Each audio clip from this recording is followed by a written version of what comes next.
Risky behavior. The views and opinions expressed on this channel are solely those of the host and guest and are intended for entertainment and discussion purposes only. This channel does not promote bias, hatred, or discrimination of any kind. All questions posed and thoughts shared are part of a critical thinking exercise and are not meant to offend or judge any individual or group. We encourage respectful dialogue and love for all. Please remember to think critically and engage thoughtfully. We aim to foster a positive and inclusive community where everyone feels welcome. Thank you for being a part of Risky Behavior ENT. Risky behavior. Yo, what's up? How y'all doing? Welcome back. This is Risky Behavior ENT. I am Mr. Diabolical himself, and beware the messenger. Today we're going to be talking about body positivity. Now, body positivity is the idea that everyone deserves to feel confident and accepted in their own body, regardless of size, shape, or appearance.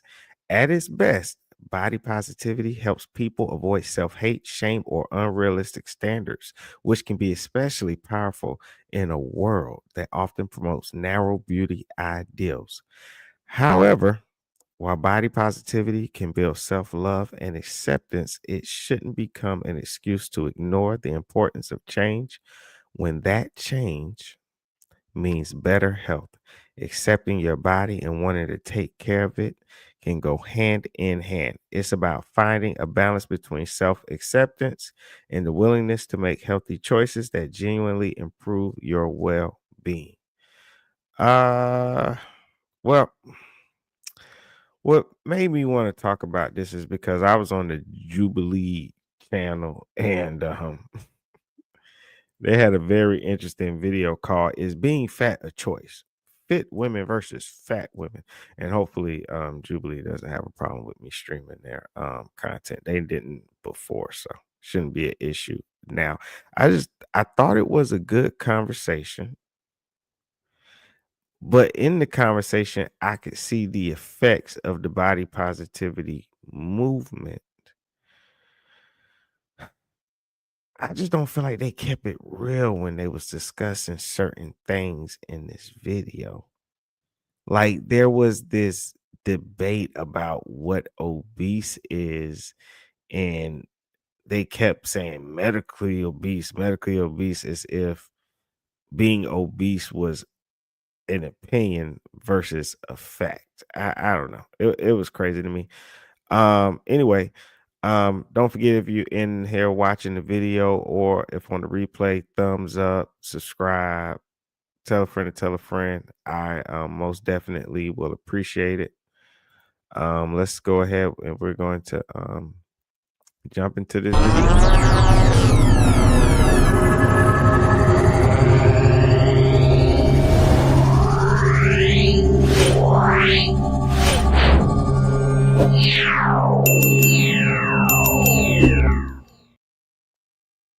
If you see me, you consider me obese? I wouldn't say that you're obese, but it's like medically, So, you know. So like for So example, you're medically obese though. No, Yes. I've been medically obese since I was like 12, and I was not obese. That's the part I was talking about. She said she was medically obese, but she was not obese. Okay.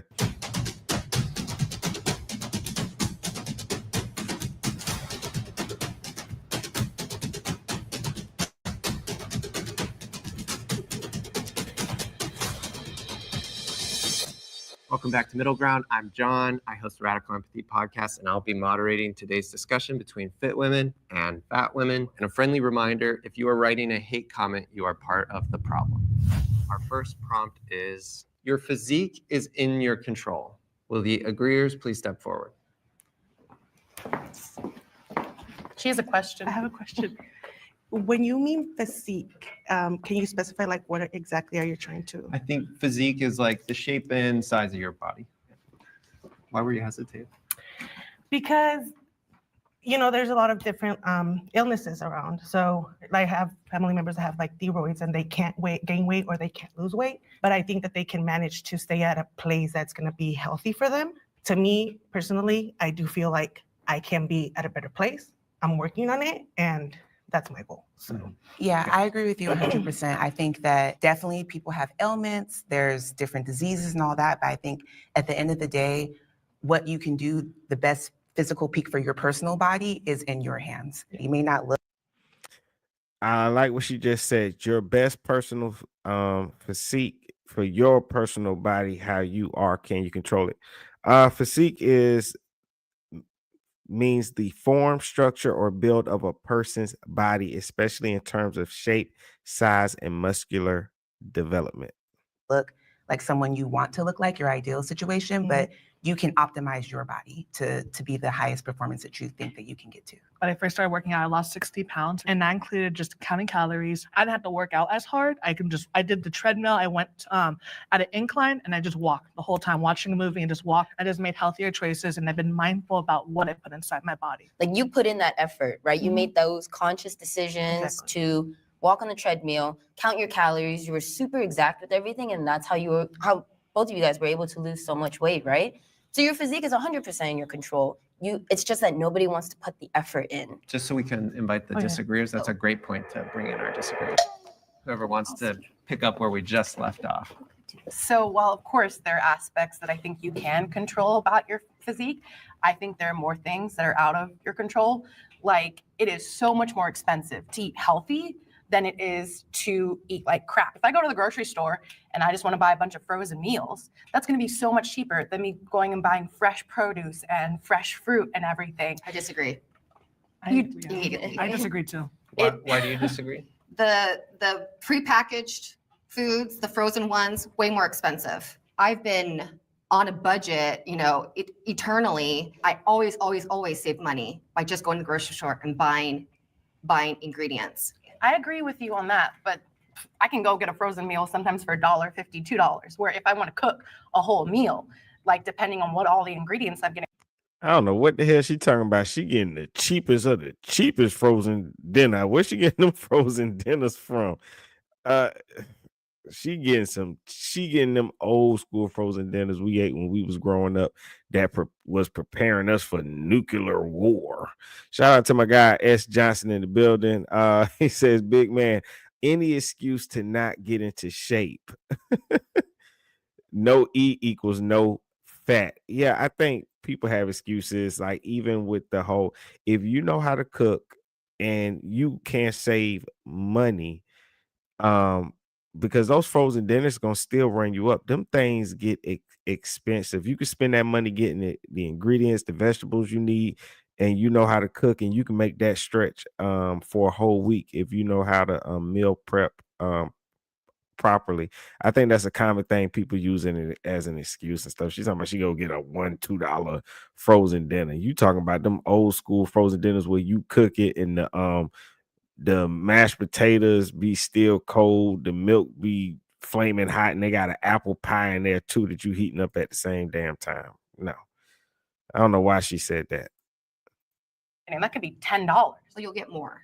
Yes, but still, you have to think from people who have like no money and they're thinking like, oh, I can get. I've had no money.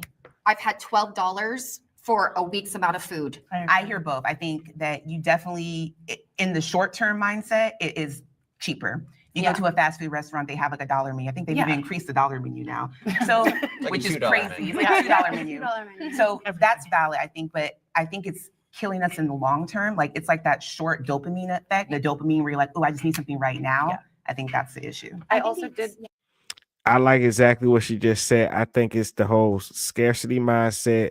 You're not making time to eat. I think eating healthy is more so about time management than it is about needing more money and it being super expensive.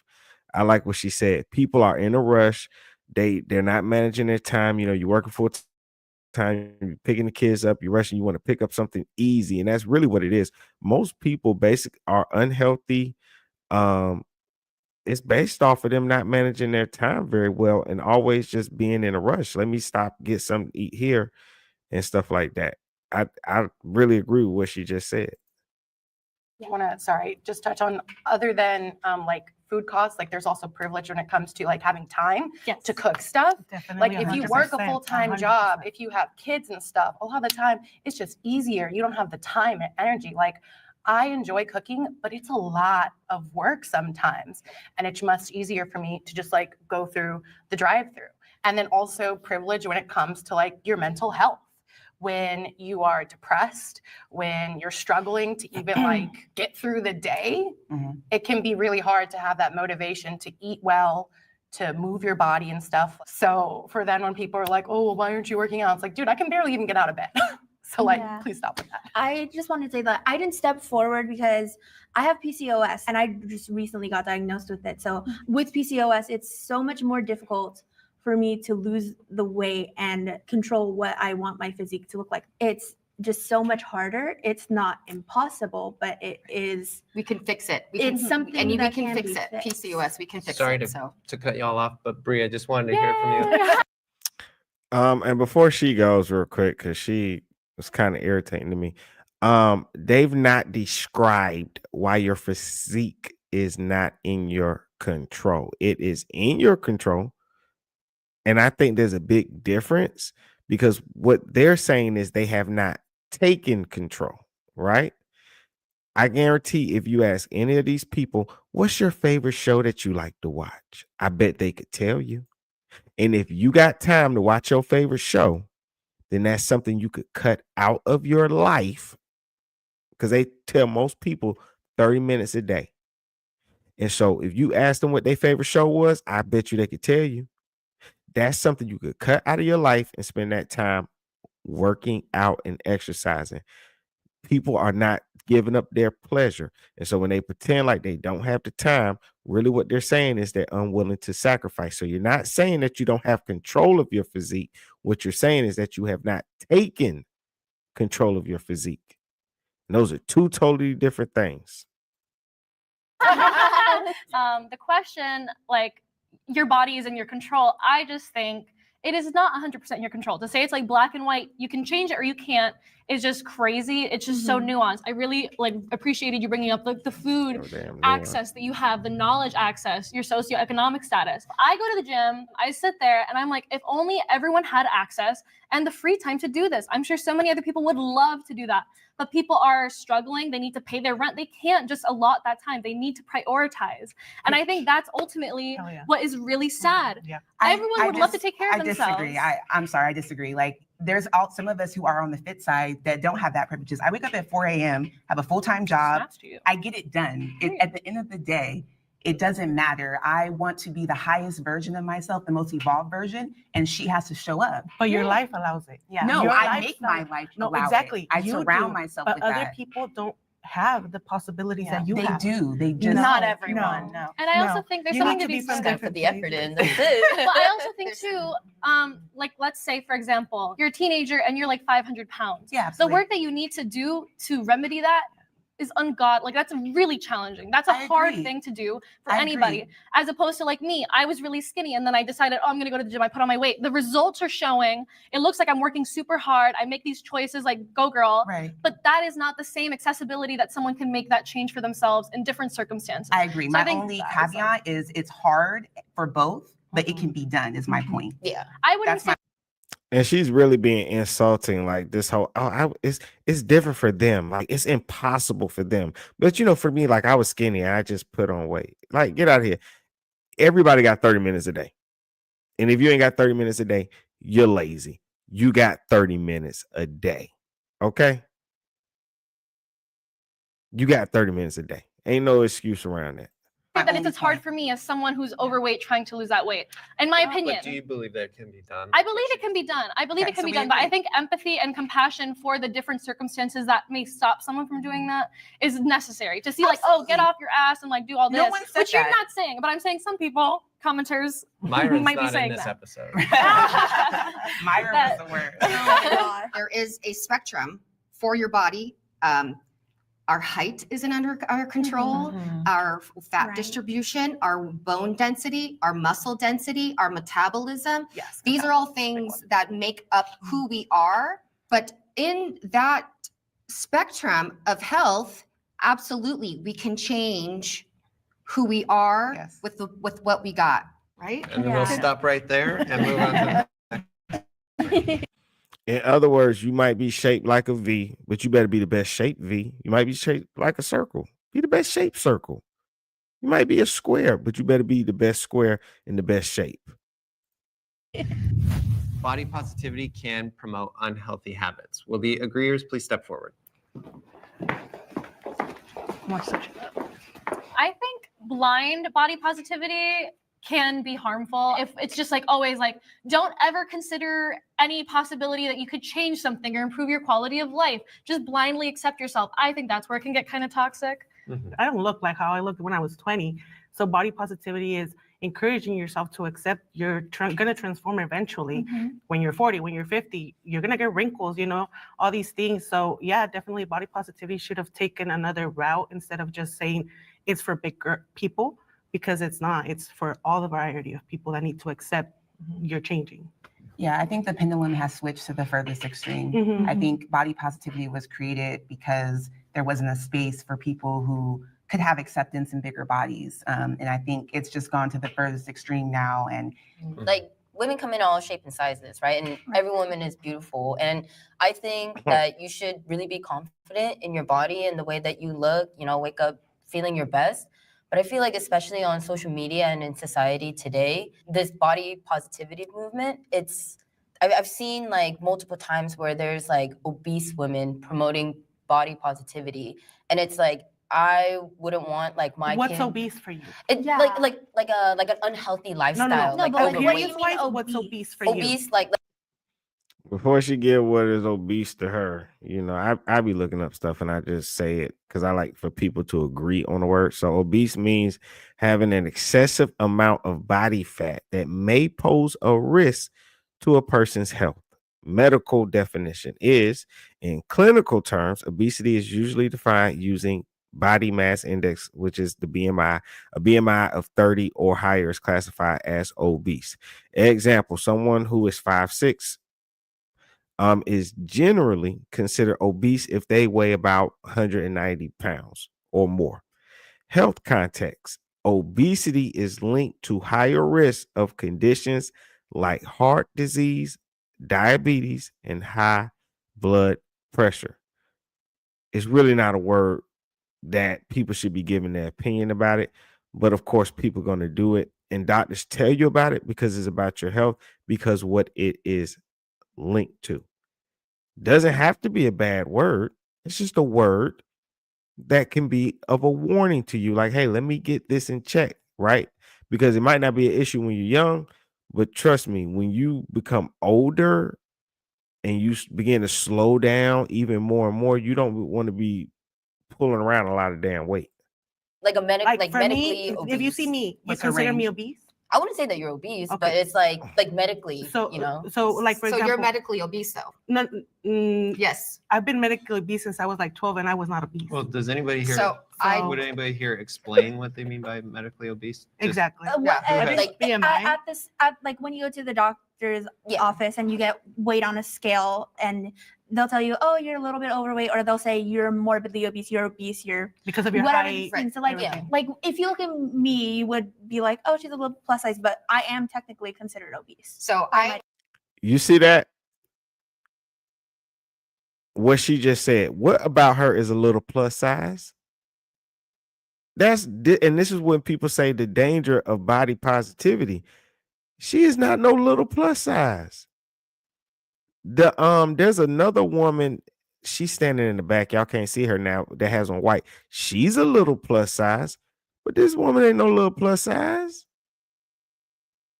But that's because they take serious words that are meant to help people and warn them before you get too late to, hey, watch it. You're at that point where, hey, you need to watch it, and you get older, and the older you get, the harder it gets to work out. But people rather attach their opinions to things and go, oh, well, no, I'm just a little plus size. No, you're not. and I was obese at, I think it's 30 BMI. Now the BMI we've have come to learn that it's a little bit tricky now. Right. It's not the most accurate. Right. But that's what it's based off. Yeah. But Right. so correct. But And if y'all could thumbs up the video, just double tap your screen, help me out. I don't ask for money or anything, but if you could, just thumbs out. Look out for a brother. Now that when I was a size 14, I was considered obese. It's smaller than we think. I think an Yeah. obese person, and this is not, calling absolutely anybody obese, but I think a person that can be considered obese will not be able to go on walks. They will lose their breath. For me, because I am a person that I'm big, but like I said, I'm still able to go on hikes and I won't lose my breath. I can go on runs. I can exercise. So if for the doctors, I'm obese because of the Yes. size and the stuff that I Yes. am for the doctors. Yes. For me, it is not the way that it works because an obese person, I've had friends who are skinnier than me. We go on walks and they're losing their breath. So for you, obesity correct. is just the fact- health Functional. parameter of how physical you can be. For Exactly. you, it's not a physical manifestation of the Exactly. body. What the doctor, when that doctor says that bad word, he's looking on a chart versus saying you How many can't- people have but he's been saying- bad But listen, diagnosed? he's not saying you're ill and you can't walk up that hill. I've you, had you doctors go, say that to you me. go, I That's have the that. thing. I've had doctors I'm say that obese to and I me. can still walk So- up that hill. And that's what's fabulous about it, right? It doesn't automatically mean you're ill, but also down the road, absolutely it's going to mean you're ill. You're lucky with your genetics currently. Down the road, it's not going to be the same But story. this is the thing, you think they're genetics, but since I was really young, I'm active. I'm an active woman. I never said you're not active. No, I know, but I'm just responding to what you're Okay. saying. I know you're not saying that I'm not active. I'm responding to what you're saying about the doctors and stuff like that. Yeah. Because I have had doctors tell me that. Tell you what? That I'm obese and that I Yes. cannot exercise, that why am I not exercising? Why am I not doing the effort? There's doctors that have bad diagnosed me for things that I've never had. And I've gotten medicated for things that I've never had. So it's like, Right. it's everybody, it's They're different. killing us too. So Just we went down a tangent. Yeah. From that. I want to. Oh my God, you can We're say talking that. about. We're talking about body. I don't know. She's just like a bad listener. I mean, if you're obese and they say your weight and on your frame, that's not saying that you can't walk up a hill. But hey, if you're obese, you're obese. It might not be affecting you now. It could affect you later. But you never know. She's just making up her own definition to this damn word at this point. Body positivity, whether we Yes. think it promotes unhealthy habits. We're going to bring in our disagreeer Oh my and then God. continue the conversation. Yeah. So I didn't step forward because I really hate the toxicity that has come from people being like, oh, body positivity promotes obesity and blah, blah, blah. I hate that so much.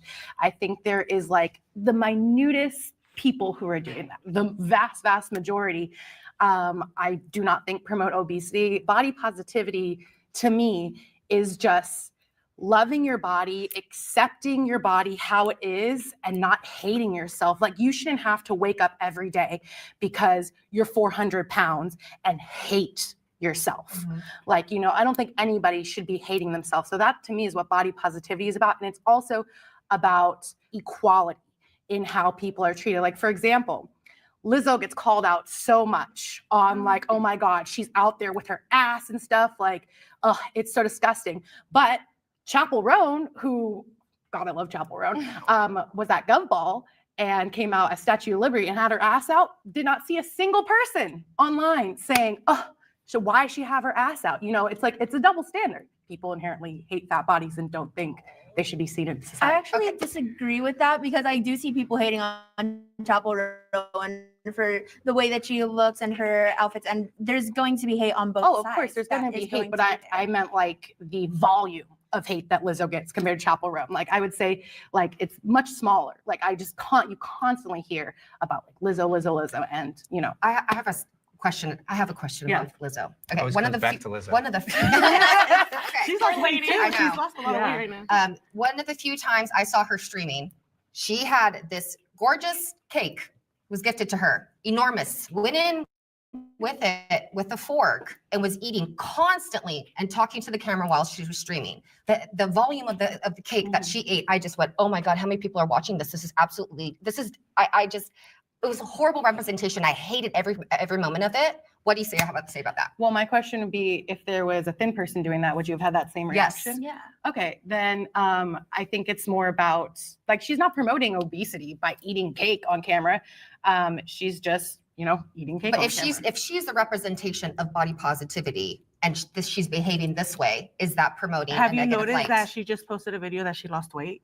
Like No, that no, was, absolutely oh, don't. yeah. I She just absolutely posted not. a video I and she absolutely lost did not. weight. You can see the difference. Because I don't want her in my algorithm. So it was just probably that one day that you saw her doing that, but that doesn't identify her as a whole person. Yeah, in defense of Lizzo, not a sentence I want to read. I was like, In defense of her, I have seen her post like, "Oh, here's a green smoothie that I got," or "Here's me with my salad," or like, "Here I am at the gym." I think there is this weird stigma where people that are overweight have to be perfect all the time. Yes. They can never just like, just cake. have a cake. And I agree, it's cake. gorging. I agree, it's not great. Listen, oh. I'm not saying that's great. That was Not too great. much. But I'm saying that like this one instance of her doing this amidst all her other ones of her trying to be healthy. Can I go on the opposite side of that? Like with Lizzo, there's like Eugenia Clooney. She's a very Yes, petite, tiny Eugenia. woman. Why are people saying, "Oh, good job, Lizzo"? Like, good job for eating healthier. But like when Eugenia Clooney's like trying to eat something, like But is Eugenia Cooney allowed to have hashtag body positivity? she does sometimes. So Is she promotes herself literally wearing like tiny Because we're- outfits, showing her body. That was my whole point. Is like these extremes are hijacking it. Yeah, I agree. think, They're not like, good representation. Yeah, No.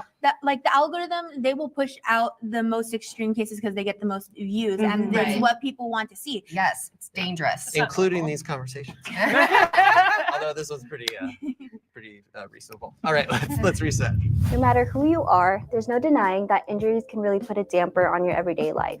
Like seriously, being injured when I'm trying to hit a new PR legit sucks. Luckily, there's people out there who can make your life easier. Just know that if you ever find yourself getting injured, you can turn to Morgan & Morgan, America's largest injury law firm. Morgan & Morgan specializes in a wide range of personal injury cases and have won thousands of big cases. Just recently, Morgan & Morgan has secured verdicts of $12 million in Florida and $26 million.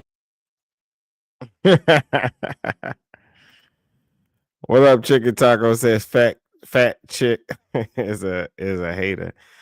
Yeah, the conversation get crazy. I don't know why they said that stuff with Lizzo and stuff like that. I don't know why human beings are the way they are, but I'm sorry. There's certain people that no one wants to see naked, and it is what it is.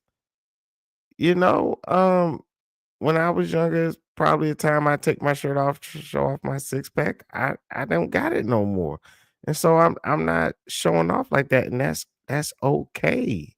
There's a beauty standard, and there will always be one. But ignoring what obesity truly is, and ignoring your health, and coming up with all these excuses, and all this body positivity is not going to make that stop. There's always going to be a beauty standard. There are going to be people who people consider to be sexy, models and all that type of stuff. It's going to always exist.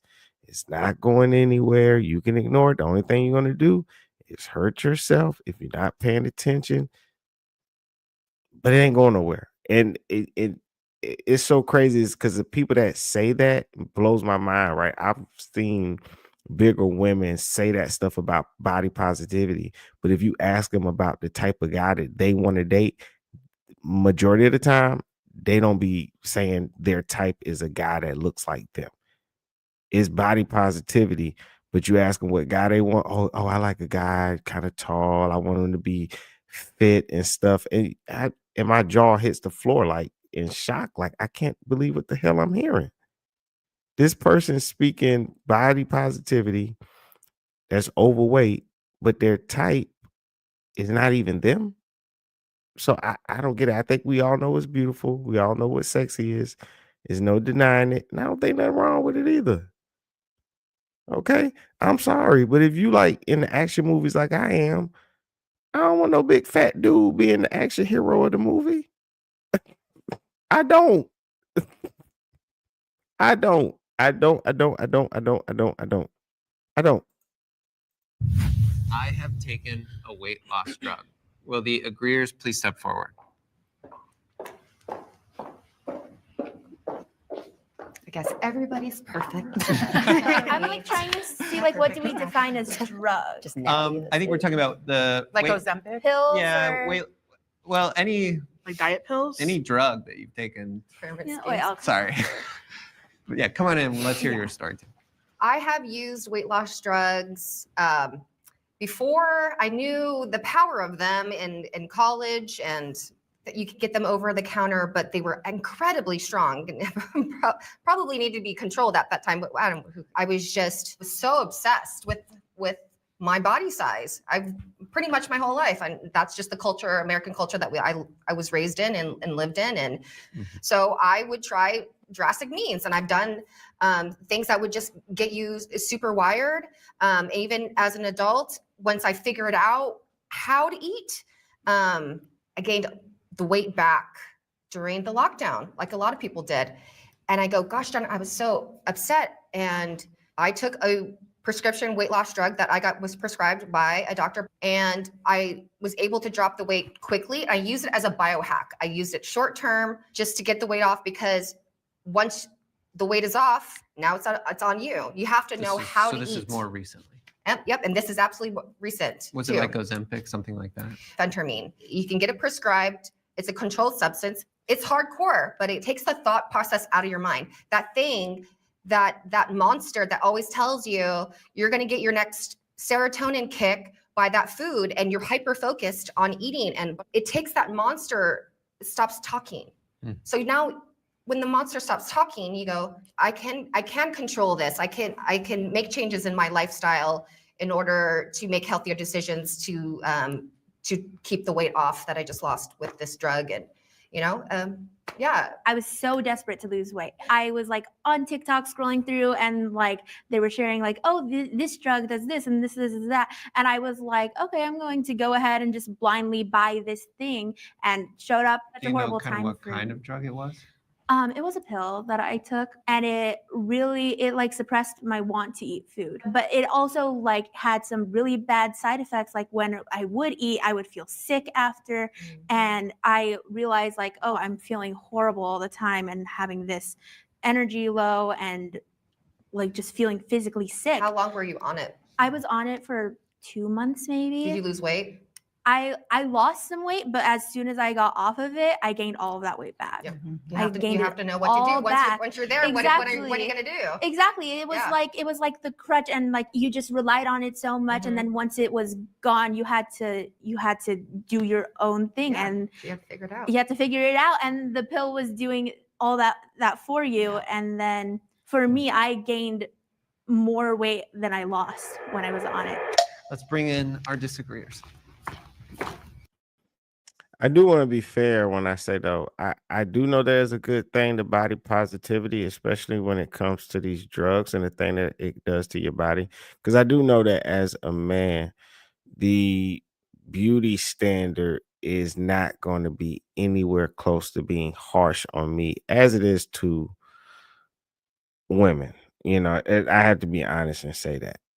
I still feel the way I feel about the other things as far as people self-defining words and what obese is, not taking it seriously, or saying that, hey, I can't work out, or because I don't have the time and stuff like that. And I think you make time for the things that are important. But I do understand the need of telling people about body positivity, because you don't want people killing themselves if they fall short of whatever goal they may have set for themselves. You don't want them taking drugs and destroying themselves. You want them to do it in a healthy way. So I do want to add that.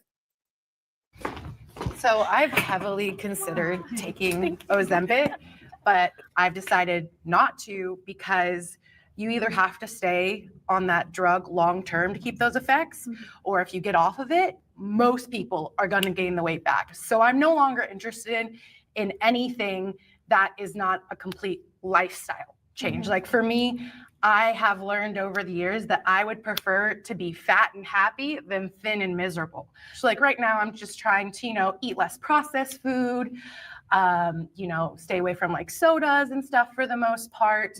But I will never count calories, like, or because to me that leads to disordered eating habits. For you? For me personally, okay. Yes. I'm not talking for everybody. Okay. I'm not talking for everybody, but for me personally, and I do think for a lot of people, it can lead to disordered eating. Kind of circling back to the topic about taking weight loss drugs. Hell no, I would never take no weight loss drug. I worked really hard for my body, and I'm like a very big believer in that phrase, like if you wanted to, you could.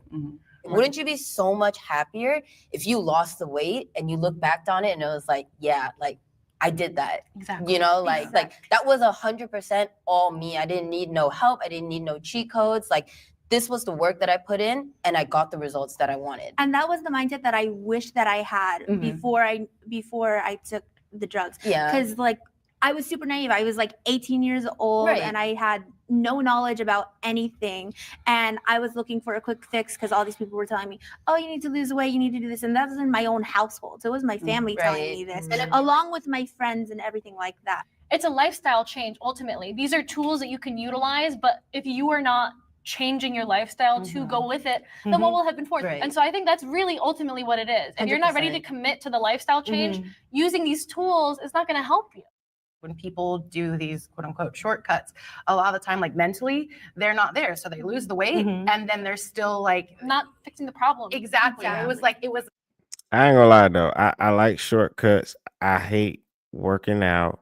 I find it to be very irritating. And with if they had the proper research and I could just take a pill and had the body I want, even as a guy, I ain't gonna lie, I would do it. I really, really would. This quick fix, and now that it's, you know, they get off it, like everything mentally, like that they were at when they were at a bigger weight is still there because they didn't put in that mental work, like doing it on their own. For example, we gotta reset. I'm getting the signal. Fit women are more attractive than fat women. Will the agreeers please step forward? I would definitely agree. Fit women are more attractive than like plus size women, only because me having this body. Fit women are more attractive than fat women. Will the agreeers please step forward?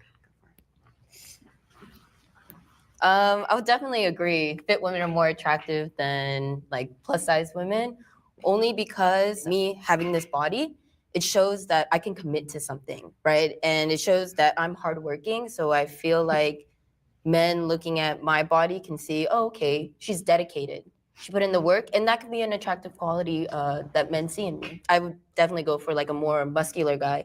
So that kind of shows that we have something in common, something that we can work on together. So gym dates? Yeah, gym dates for sure. All right, thank you. Can we bring in the disagreeers? I feel like I'm gonna get flamed alive right now. It's all good.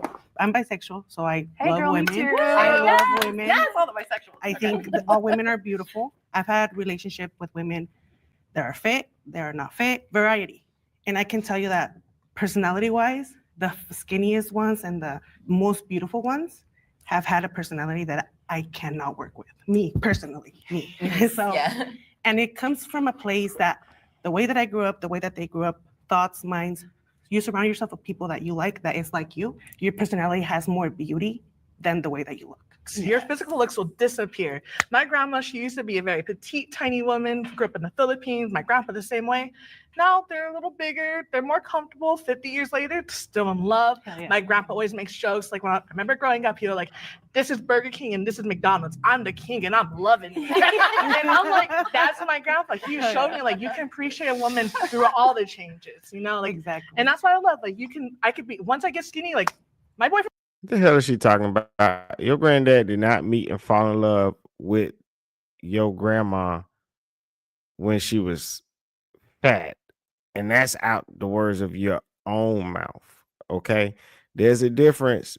You know, you have that attraction, and of course, you love that person. You marry them, you create a foundation, you have children with them, and you just naturally grow old together because the foundation in which you've built together takes over and means more than physical looks. I don't think that fits the question if fit women are more attractive than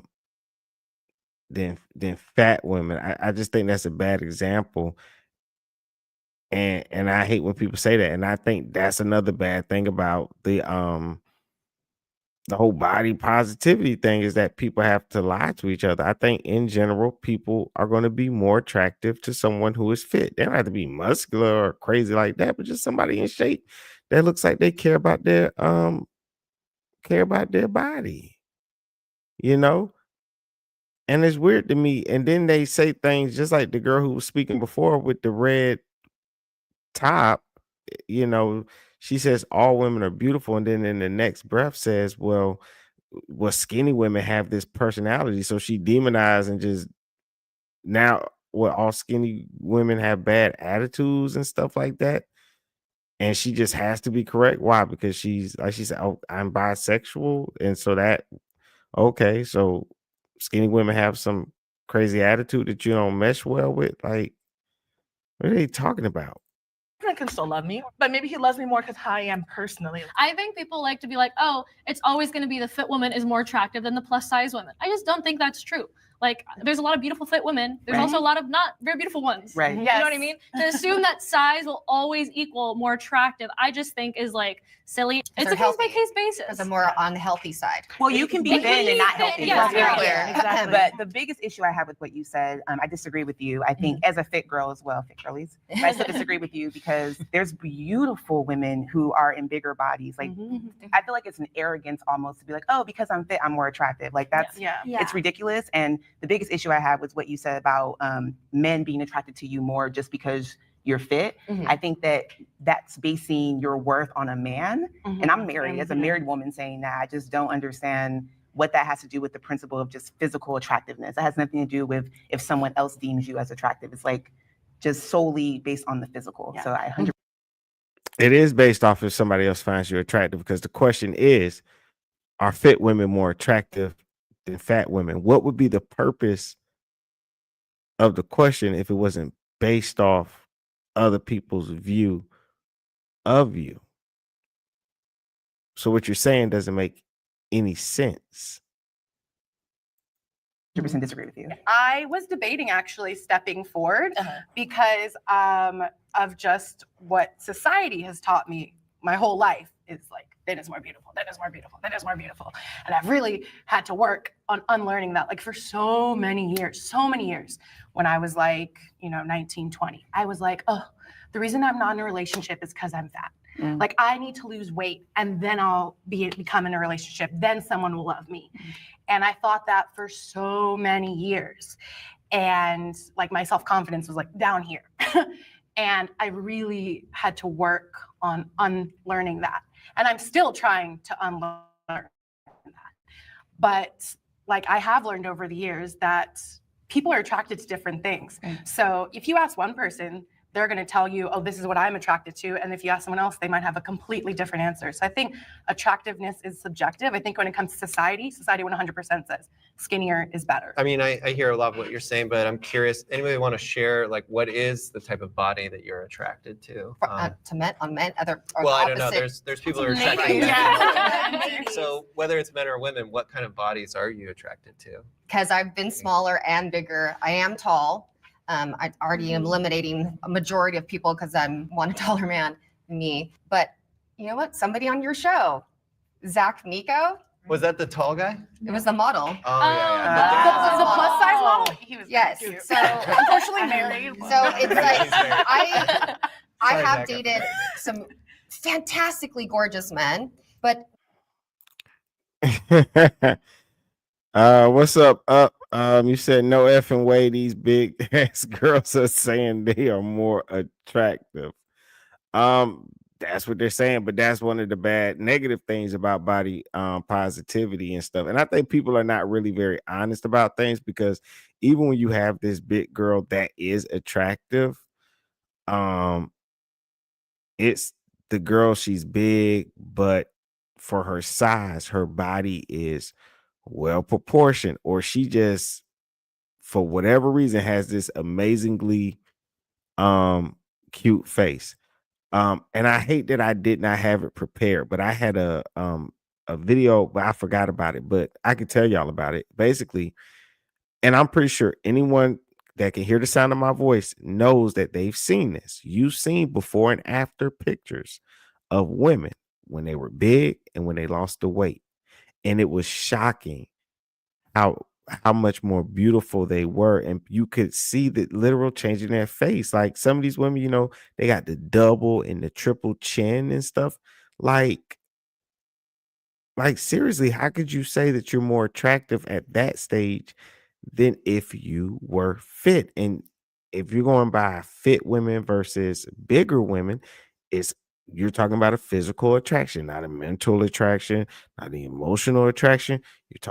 You're comparing two physical attractions. It's no way you're going to say that you look better having this double chin and your arms are, flailing about. I'm not trying to be funny. It's just being honest. How could you say that's the better looking version of yourself? You're just lying to yourself at that point when you say that. And it's a shame that in a society it sounds like we're being mean when we say things like that. What's up? Escarbo says, fit is more beautiful and healthier. They are delusional as it's fat, man. I attest, yeah. Dynamo says, there's only plus size women, but no plus size man. We just fat, apparently.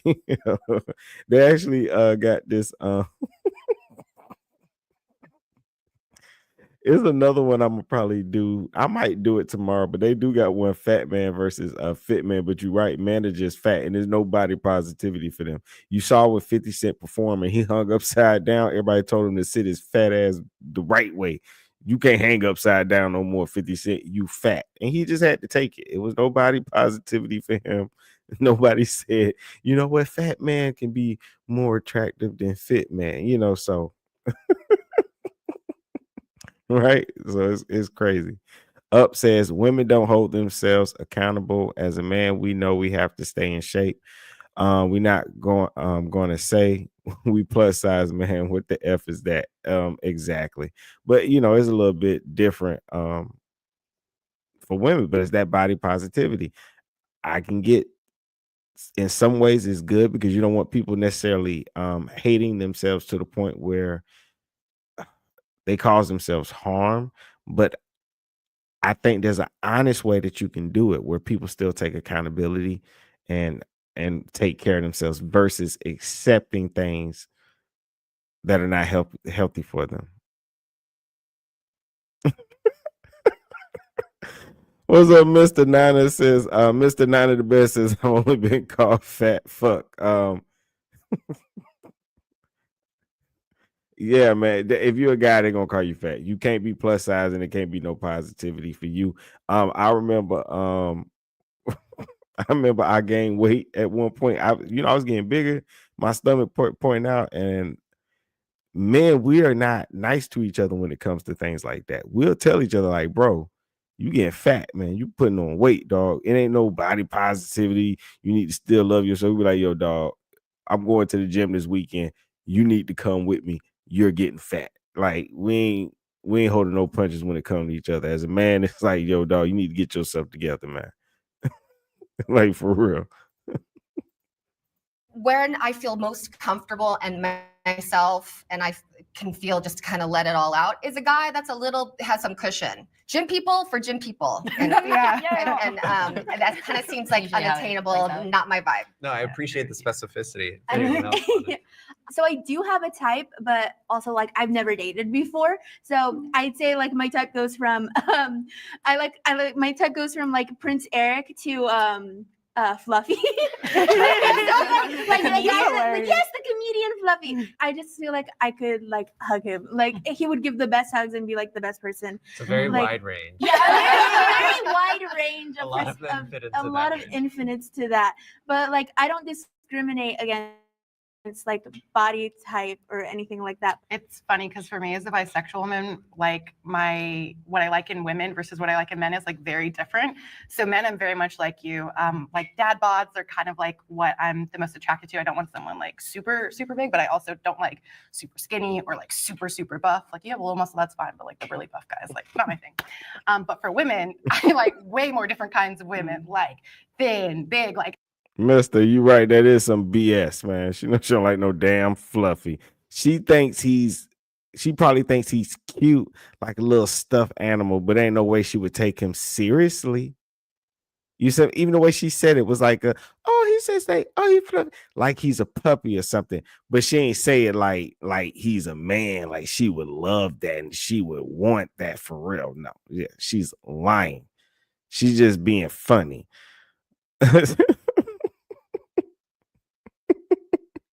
Up says, nah, bro. Just hearing the big girls talk pisses me off, and I'm not trying to be rude. Mr. said they all want Chad, Tyrone, or Jose. Super buff. I don't know. I'm just way more attracted, I think, when it comes to different kinds of women. Like when I'm swiping on dating apps, like I'll maybe swipe on like 1 in every 20 men, and like women, it's like 1 in 5.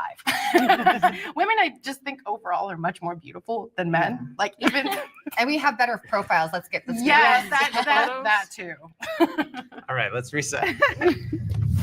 It's okay for models to set a high standard for body image. Will the agreeers please step forward? I did some modeling as a kid and as a teenager, and even now as an adult, I did pinup. There's definitely like a high expectation and standard, especially like in runway modeling. And I gotta look that up. She says she does pinup. Things like that, because they push out these clothing and they only do it in certain sizes. There's standards that different companies have that they want to push out certain things. So like for pinups, they want you to look a certain way. They want you to do your makeup a certain way. They want you to dress a certain way for that style. And same thing for like Victoria's Secret. They want to promote lingerie, and there's a standard for each company, and they have to live up to that standard based on what they're trying to promote. And personally for me, I always looked up to thin people. I always found them very beautiful. I was like, I want to be able to look like a Victoria's Secret model one day. It's okay to have a higher standard of beauty because it makes you want like, oh, I want to work harder on myself to achieve that type of body goal. I might not look exactly like them, like with the hips and everything, but I want to be able to look a healthy version of myself that looks something like that. I think it's okay for models to have a higher standard of beauty because we are attracted to attractive things. A model is selling something. They're being hired to sell something, and they're going to make it, hey, look at this. Look at the dress I'm wearing. And you as a consumer, you don't want to look at somebody that is going to go, ugh, I don't even want to look at that person. What were they selling? I don't know. Let's bring in our disagreeers. More disagreeers than I expected.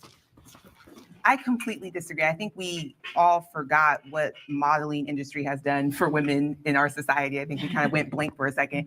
I'm a journalism major. I have my degree in journalism, and growing up with certain magazines and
those women, just because they were thin does not mean they were healthy. Mhm. Have y'all ever seen Mhm. America's Next Top Model? Yes. There's a lot of detrimental things that were happening within that society, within that community. And I agree with you. Yes, we all want to look at something aesthetically pleasing, but that varies. Also, the modeling industry is known for not being diverse. Right. Hello.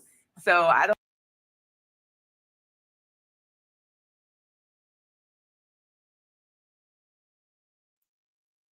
Yo, what's up? What's up? I was on mute. Angela, you said Blondie's a man. Are you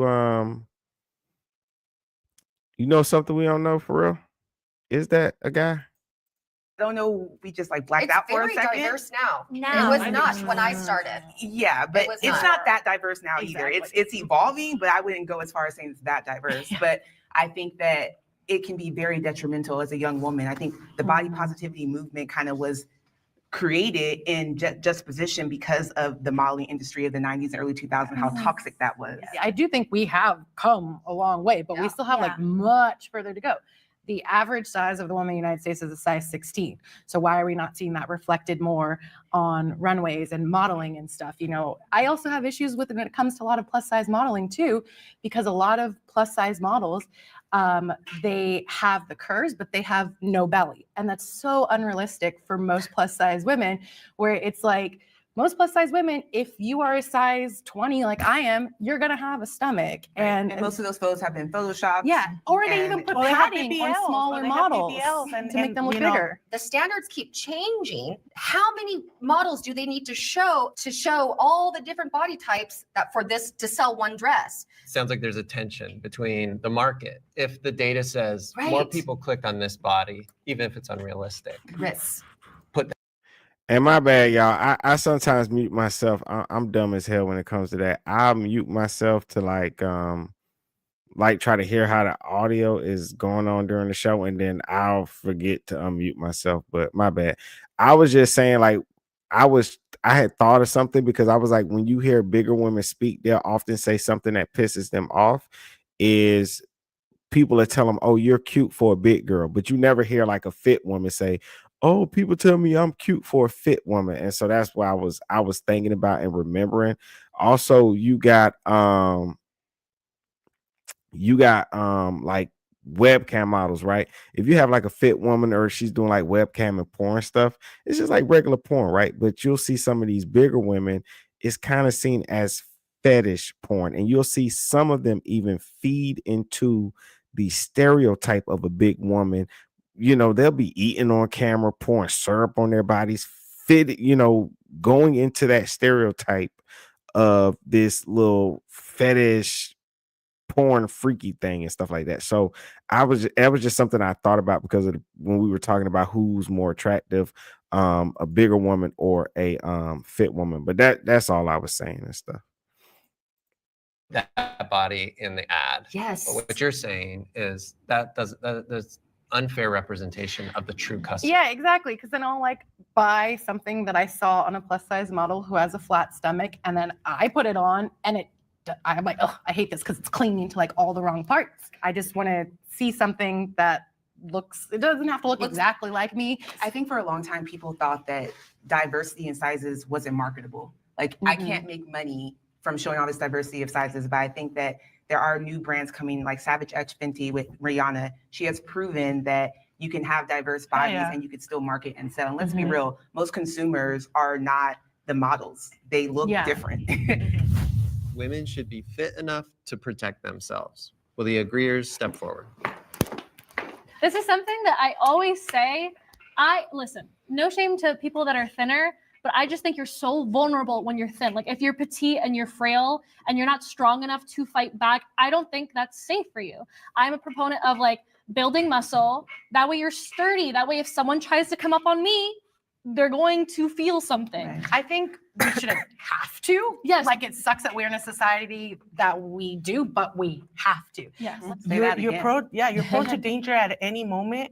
Know some punches, know some locks. I don't know. But yeah, definitely stay prepared. Yeah, as someone who trains kickboxing, boxing, and Muay Thai, at our facility, like we do offer like women's self-defense classes, and like no matter like what body size you are. I highly recommend every single woman to take at least one class just so you know the basics and just like for your own protection. Well, I got attacked by a dog once when I was on a walk. Alec came out of this house and it came after me, and I was with a group of friends. Of course, it comes after the big one. Don't get me wrong, but it was scary. I couldn't run away from that problem, but my friends were able to, and that came to my mind. I'm like, oh my gosh, I'm not good at cardio. I know what I need to prove more on. You need to be able to carry yourself, Right. pull yourself up, or Right. like, you Yes. know, run.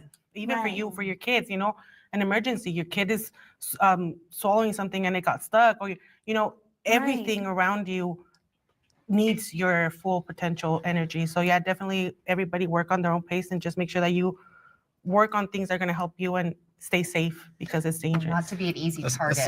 Aside from dogs, which has anyone ever been in a situation where they've had to defend themselves? I can talk about it because it doesn't hurt anymore. But when I was young, I did get molested, and it's fine. It's fine. I'm over it. I know it wasn't my fault. See, I work with my brain a lot. So for me, I was laying down, and it was more of a like situation where I couldn't move because of what everything was that was happening around me, and my thoughts were just like, I need to find a way to survive. I need to find a way to push this person from me. And I was 13, so it was like, you know what? Pray, pray, pray, pray, pray. Because there was a cousin sleeping next to me, and I was like, please have her move. Please have her move so I can move. And she did. And as soon as she moved, I found the way to just push him. Like I found the courage to push him off. It came from, I don't know where, but it came. And whatever happened after that. So it is a situation where as women, we are subject to not just men, but to a lot of people, and where we need to find a way to protect ourselves, and not just us, as we're growing older. Like we should be showing our children how to. Y'all going crazy in the chat, and I definitely appreciate y'all. Shout out to everybody. Welcome to Risky Behavior ENT. We're talking about, does body positivity make you weaker or stronger? If you're in the building, if you could thumbs up the video, I would most appreciate it. I don't ask for no money or anything like that. Likes are free though. Appreciate it. First time being here, feel free to subscribe if you like. The chat going crazy. She's trauma dumping, and she's doing it for no reason. I would assume this question is saying for women, if you are overweight, we think it would be better for you to be fit and in shape. Like they said, if you're walking and a dog comes, you should be able to run to the nearest car, jump on the hood like we used to do when we were younger. Anything that could happen could require your physical strength. Can you go up and jump a fence? Why she thought she should mention something? No one was talking about kids. And she just trauma dumps and throws this sad story. And it's like, now I can't even laugh at people anymore. Like, why are you doing this? Why? Like, nobody was talking about like, what are we saying? Like a kid. We weren't talking about kids. What are you talking? You was 13. We're talking about like grown people that need to be able to do physical activities, need to be in shape, not little kids, man. And it's one of those things that now she like tugs on your heartstrings.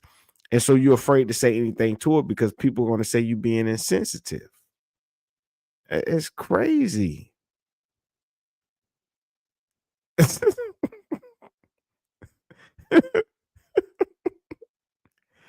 Yeah. Scarpa says, man, making fun of her doing that kind of talk is risky. But that's why she said that. It's so that you wouldn't make fun of her. She told that story that had nothing to do with nothing. Like Mr. said, why bring up being essayed though at this time?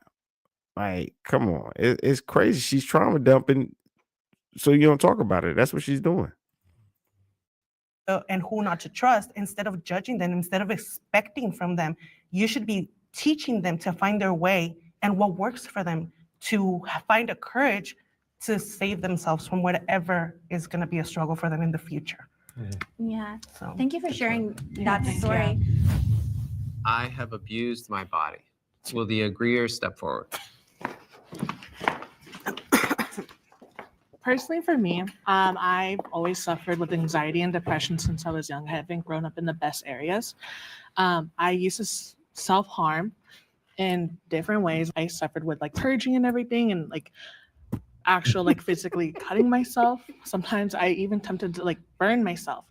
When I look in the mirror, I'm just like, what is wrong with you? And I was 13, 12, and around this time, I did not like the way I look. I'm not happy right now. And like the only thing I have control of, because I don't have money, I can control what I can do to myself. And it wasn't until like I got older and I started studying mental health. I started studying like different like ways you can take care of yourself with the resources I had. I was like, oh my gosh, I'm not the best at my mind right now. And there's other opportunities I can control those bad thoughts to let them out. What were some of the tools that were most helpful to you? Meditation really was a big thing for me. I loved meditating. Whenever I had those, I call it like noise, like those just thoughts in my head, like just talking. And I'm like, close your eyes, inhale, exhale, and just breathe. Just find your center and calm yourself. That's really helped me a lot. Addiction is the disease that tells your brain that the problem is the solution. My biggest addiction was food, and and you get a serotonin kick. Everybody has a vice because that's something cheap and fast. At some point, it's not, you're not a victim anymore. Like, you're actually doing it to yourself. This lifestyle of this and up and down, and how I even abused myself, how I used to talk to myself, and you're not good enough, you're not pretty enough, you're not thin enough, you're never enough. Until I changed the way I spoke to myself, did changes ever happen and maintain. Abuse my body a lot by being an emotional eater. Like I'm a very emotional person. Actually, I just found out last year that I have BPD. Ever since I was a teenager, I have struggled heavily with depression and suicidal thoughts, like all the time. Yeah, I have abused my body over the years, and I'm trying to love myself more, take better care of myself. Don't try, just do it. Well, you say that, but it can be hard. Make it easy. Make it easy. Make it easy to speak to yourself in a kind way. Yeah. I just got upset because you don't want to be on this. You're a gift.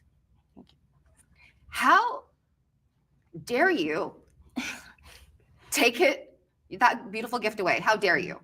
You're not allowed to do that anymore. Okay? You're here. You have to speak to yourself kindly. Yeah. Be nice to yourself. Your family members, how would they tell somebody else that's speaking to you that way to you? And you do it to yourself, that's not okay. Yeah. You can change it. Make a choice. Yeah, it's gotten a lot better over the years, that I'm much kinder to myself, and I wish I could like tell my younger self to like be kinder. But you can tell her right now. Oh, you can tell that baby right now, she's good enough and she's meant to be here. Thank you. Yeah. Fuck. I just want to give you a hug because I relate to your story so much. I was an emotional eater too. I still am an emotional eater. I'm working on it so much. But like when I was getting bullied in middle school, like I was getting called. Whenever somebody said they working on something, that is exactly what they're not doing. It's like when I was drinking all the time, and people say, yeah, you should be drinking all the time. And I lied. I'd be like, yeah, I'm working on it. I done cut down. Because even when I did cut back, right, it's like I wouldn't drink on Friday, right? I'd be like, I ain't gonna drink on Friday. I just drink on Saturday, right? But I didn't drink on Friday. But I drunk enough on Saturday, I might as well have drunk on Friday. So I said, you know what? If I ain't going to quit all the way, I'll just drink on Friday and I'll just drink on Saturday. There's no reason for me to squeeze my liquor all in one day when I can split it up in 2 days. I'm just killing myself doing that. So I just did Friday and Saturday as normal until I was ready to quit all the way. But I was telling you, say that same thing. Oh, I'm working on it. I'm cutting back. I see progress. Here go the lie everybody believe. You know what? I took your advice. And you know what? I feel better. My body feels better. I'm full of it. I'm just bullshitting, man. I ain't working on it. I didn't quit. I'm lying to you. And that's what she's doing. And she caught herself talking about some, I used to be well, I still am an emotion. I'm working on it. Like, girl, come on, stop it, stop it, stop it, stop it. What do you say your gift looks like the rest ain't their gifts? Oh, you talking about what she told her girl. She said, how dare you? You have a gift. How dare you? You're beautiful. Mister said the Popeyes chicken sandwich. They go, remember when people was killing over the Popeyes chicken sandwich? They started putting police officers in the parking lot. It was sad. You talking about people waiting in line for hours to get that sandwich. This is crazy. What's up, whole lot of you said what the fuck we watching? Oh, they got this it's fat women versus fit women. It's on Jubilee, and hopefully Jubilee don't have a problem. We'll see. They never had a problem with me before. They just said they don't let you monetize, but you can watch it. So I just thought it was a good thing to watch. So we're just talking about, does body positivity make you weaker or stronger? I think there's a need for body positivity, right? But for me, overall, I see more cons, and I do think it makes people weaker. I think it takes away accountability. Just accepting whatever it is about yourself. I think you got to have tough conversations with people. If your friend's an alcoholic, you need to tell your friend that they're alcoholic and they smell like alcohol. It's coming through your pores. It's making you look old. Okay. You need to tell them the truth. Yeah. Swole Sorcerer said, yeah, I don't think she's working on it at all. So I think honesty is the best policy here, not this body positivity. And they've been saying crazy things like they can't understand why people didn't want to see big old Lizzo get naked. It's like, why we didn't want to see her get naked. Like, come on, stop it. You know that everybody's not beautiful. Everybody ain't tall. Everybody ain't rich. It's like, come on. Called fat and all these things, and I was literally getting notes handed to me saying that I was like a fat whale. It really messed me up, and it made me attempt suicide a few times. And I was 12 years old, and it wasn't until after I attempted and my family found out, because now I don't think that way anymore. That's why I'm such a huge advocate for mental health, and just love yourself. You have to love yourself in order to change things that you want to change. Look, I know you haven't spoke, but Yeah, can I bring in this? Yeah. For the people who came in that disagrees with this prompt, what have been the most valuable tools or resources in your life to not abuse your body? I think of the highest version of myself, and I try to show up as her every single day. When I have dark thoughts or when things are hard, I'm like, okay, the highest version of Alyssa, she's a baddie, she's disciplined, she loves herself, and I kind of show up as her. I 100% agree with that. Yeah. I'm a very big believer in if you say things out loud and manifest. Okay, the topic right now that they're talking about and discussing is I have abused my body. I do want to point out a comment Swole Sorcerer said her suicide attempt was slamming 550 nuggets at once, right? And that's funny. But you know what's so crazy about that comment? Is that we should look at our habits in life like that, right? People always and I was talking to my friends on Clubhouse about this one time. We was talking about how we make fun of people who not necessarily make fun of them, but we talk about people who take themselves out of this world, and we go, oh, they must be weak, they must be this, they must be that, right? But wouldn't it be nice if we thought about the way people sometimes slowly, kill themselves, right? By overeating, if you smoking too much, if you're drinking too much, if you're doing drugs and stuff like that. And so you are right, because she might think that because she's not doing something crazy that's going to put her in the hospital tonight, that hey, I got over trying to take myself out. But if you really think about it, your unhealthy habits are the same exact thing. So have you truly stop trying to take your own life? And I think that's the way to think about things, especially when you're trying to cut bad habits out, you're trying to change your life. You got to kind of think about it that way, is that, yeah, you can look at other people that did it another way and judge them, but you might be doing it too in your life. Just slowly over time, you're doing it though, and taking years off of your life, you know. And so that comment made me think about that. Is like that if she's still doing that thing, what she said earlier, she's working on it. If she's still an emotional eater and doing that, I'm sorry, but that's the same behavior. It's just that one is a little quicker than the other, but it's still the same thing. Them, then they will come true, because eventually you do end up getting like that mentality switch, right? Like if you wake up and the first thing that you say to yourself, like in the mirror, is like, I'm ugly, that's what you're gonna go about your entire day believing, but maybe like writing something down, like having it like on the mirror and stuff, and starting every morning like smiling and with like positivity, then you'll carry that energy like through the entire day, the entire week, the entire month, and eventually like your entire life.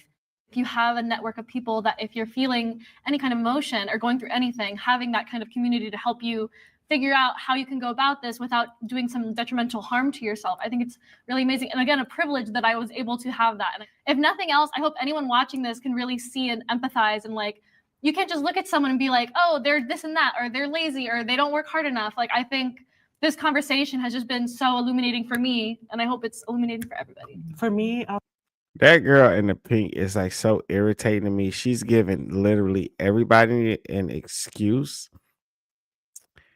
And it seems like she's trying to be nice. You know how you got them people that think they're better than people, but they don't say it like that. They say it as like she keeps, like she said privilege multiple times in this conversation, and she's just bringing up, oh, what, like me, like, like I understand, like I'm privileged and stuff, but like for other people, it's hard. And so when we look at them, we can't judge them. And so it's kind of like the person in class, right, that says, well, I understand I'm privileged and I know how to read, but see, Johnny, he's stupid.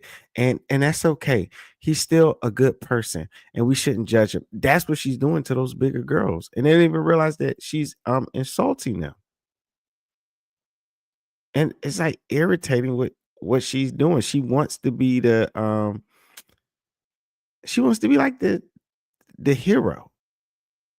I'm getting a feeling from her. She's trying to be the hero of the group.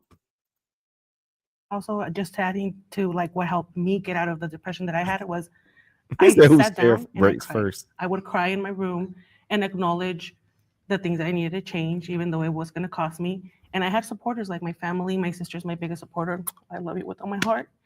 And you really need to work on yourself. Make a better choice. Change your body if it's necessary, if you can, but be healthy, because we're not getting any better. This world is just gonna get harder. So we need to be healthy and prepared for whatever we need to do, So yeah, work out safely, and everybody, we hope you're healthy for like the longest time, because man. I definitely agree with like letting out a good cry, because I was an emotional eater. I cried a lot. I was such an emotional eater. Like I held all of my emotions in, and what I would do is I would eat instead of letting that emotion out and recognizing the emotion.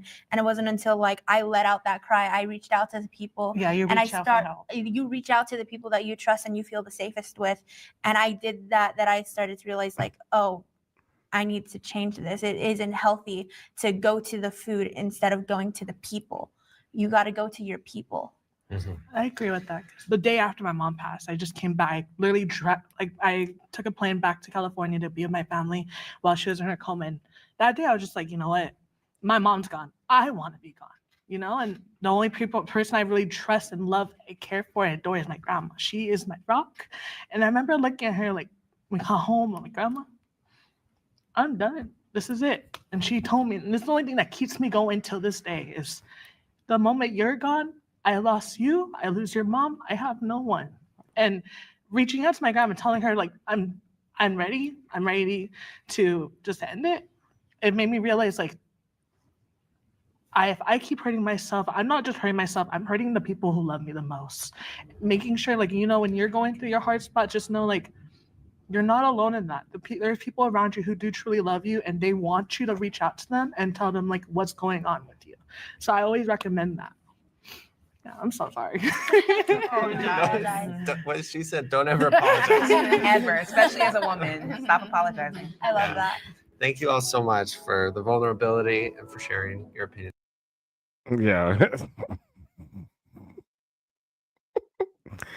I'm laughing at these comments. Travis said she didn't just hold her emotions, she ate them too after burn them with whipped cream and chocolate. Oh man. What where is it at? Ah man. Mr. said how many of the stories they are spewing out are actually true. I don't know. I always notice that when these conversations get really difficult, a lot of times they want to trauma dump to because what happens when they do that, if you are a decent human being in general, right? I mean, unless you're one of us guys, right? But most women are going to hear that and they're not going to push the subject. They're going to kind of they're going to tend to listen and not say anything. So, they're going to trauma dump, tell these sad stories, and you kind of go, "Oh, well, no, it's okay. You're beautiful. We're all beautiful. We all have beauty. There's somebody for everyone, and everything's going to be okay." And they do that on purpose. They do that on purpose. I suppose that she realized she has to eat one bag of chips instead of 5. I think chips are like the worst addiction ever because to be honest with you, nobody can just have one.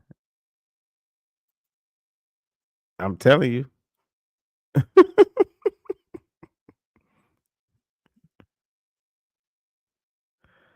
What up? Who that? I ain't got my damn glasses on. PO. Travis says after this group intervention, they can all treat themselves with suckling pig. I wonder what they did after this, and I bet you they went to go eat. I bet you that. Swole says I can barely eat half a bag. Too much sodium. I think you have to get to that point with chips. I remember being like a big cheap chip eater, but after a while, like it just make your mouth dry and stuff like that. And I just got out of doing that and stuff. But that's when I was younger. At my age now, I'm kind of like you. Even like the little bag, if I buy a little bag, I eat something, I end up folding it up and stuff. But I remember growing up eating chips, man. You damn eat a whole bag if you're not paying attention. I've always been naturally kind of like athletic and playing sports and always pretty much in shape. So, I didn't think much about it.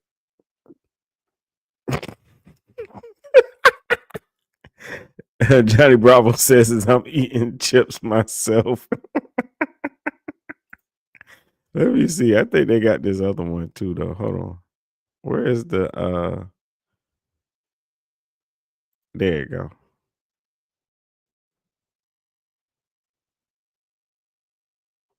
Do you think just being in a fat body and being in the public space encourages obesity? Yes. Shame is what led me to an eating disorder.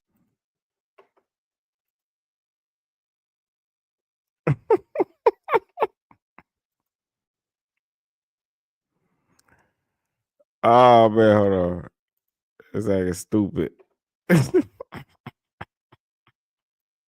He better not blame shame on an eating disorder.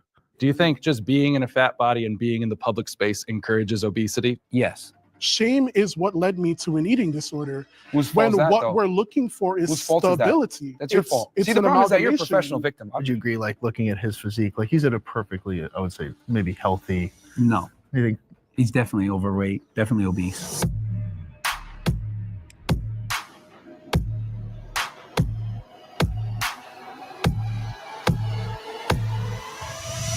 My name's John. I host the Radical Empathy podcast. I used to direct episodes of Middle Ground, but I'll now be moderating today's discussion between jacked men and fat men.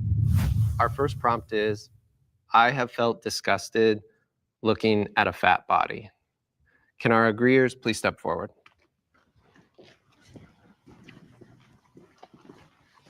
Whoever feels compelled to start us off. Well, it's unacceptable to be fat. Okay. That's a great start. I mean, I know why you say that, but it's one of those things where, do you know why you're saying that? Yes, because I've been fat before and I lost the weight. Well, me too. I've been fat my whole life. I've been way skinnier than I am now, and I've been way heavier than I am now. Was I less valuable at one point in there? Well, I mean, you can make an argument that you're less valuable when you're fatter because you drain resources, but that's a whole other conversation. But yeah, I mean, in general, being fat is unacceptable because you control every single morsel of food that goes into your mouth. Okay. It shows a lack of discipline. It shows a lack of character. It shows a lack of temperance. And when you're fat, it's an outward manifestation of your inadequacy.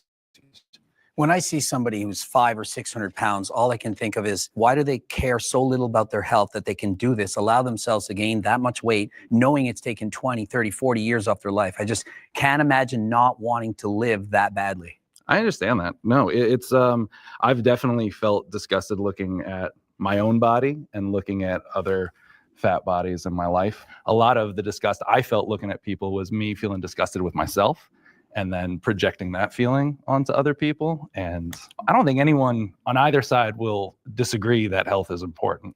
I know that.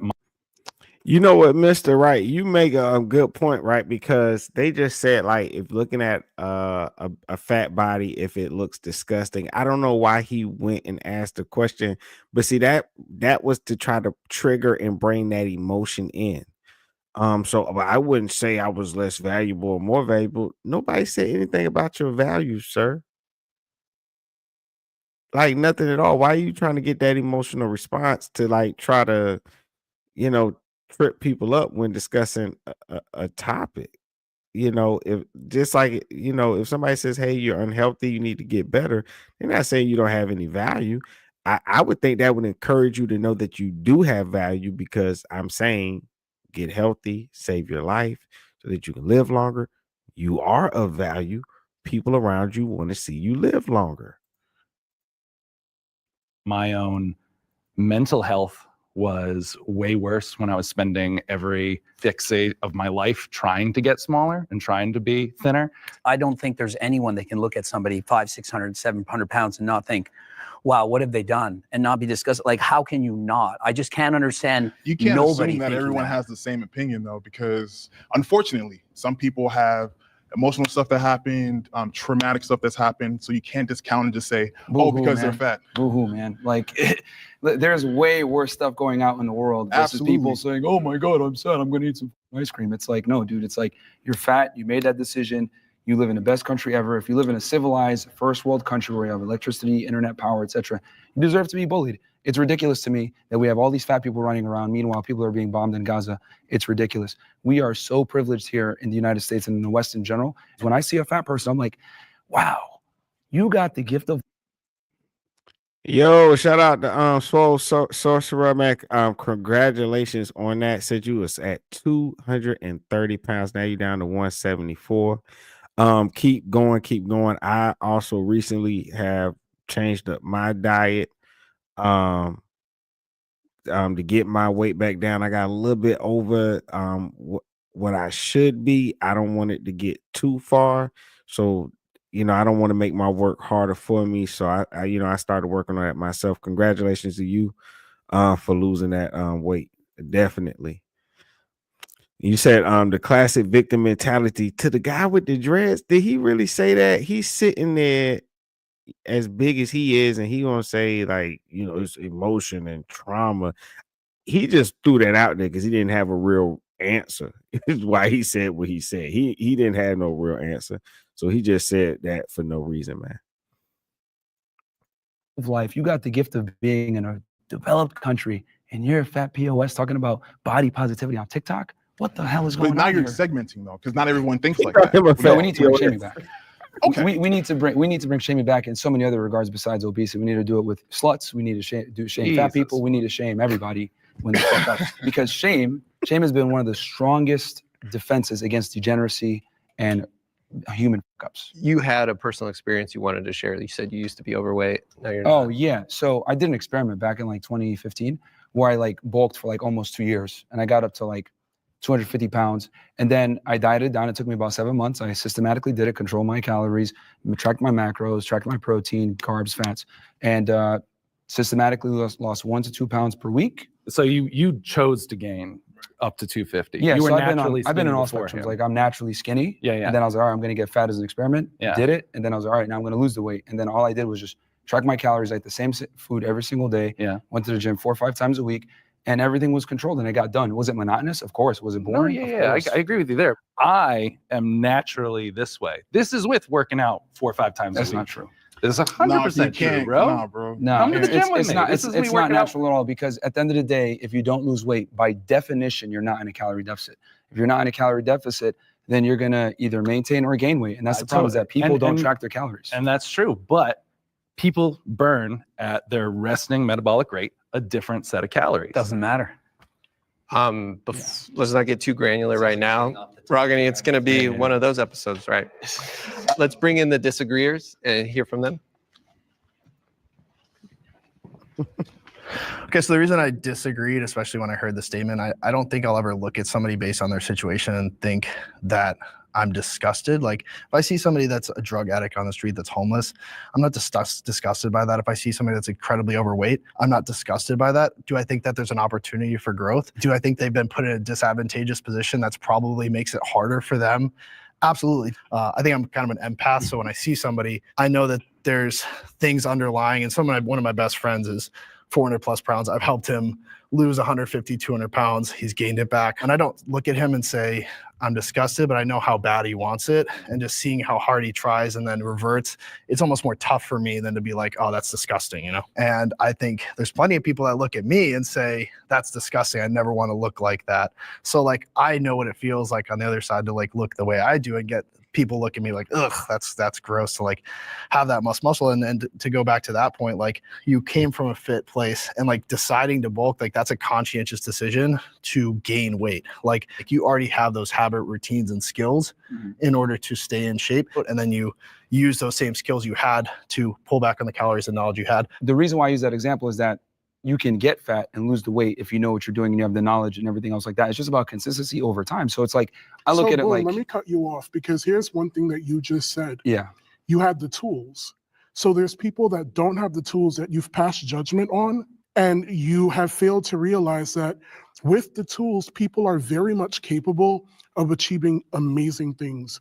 But okay, let's talk about said no, tools. hold on, I'm not done. Well, you cut me off I'm before, not done. remember? And I stood over there and I listened to you, and I was like, it's a ton of bullshit too. Oh, sure. But we're gonna address this, right? Yeah.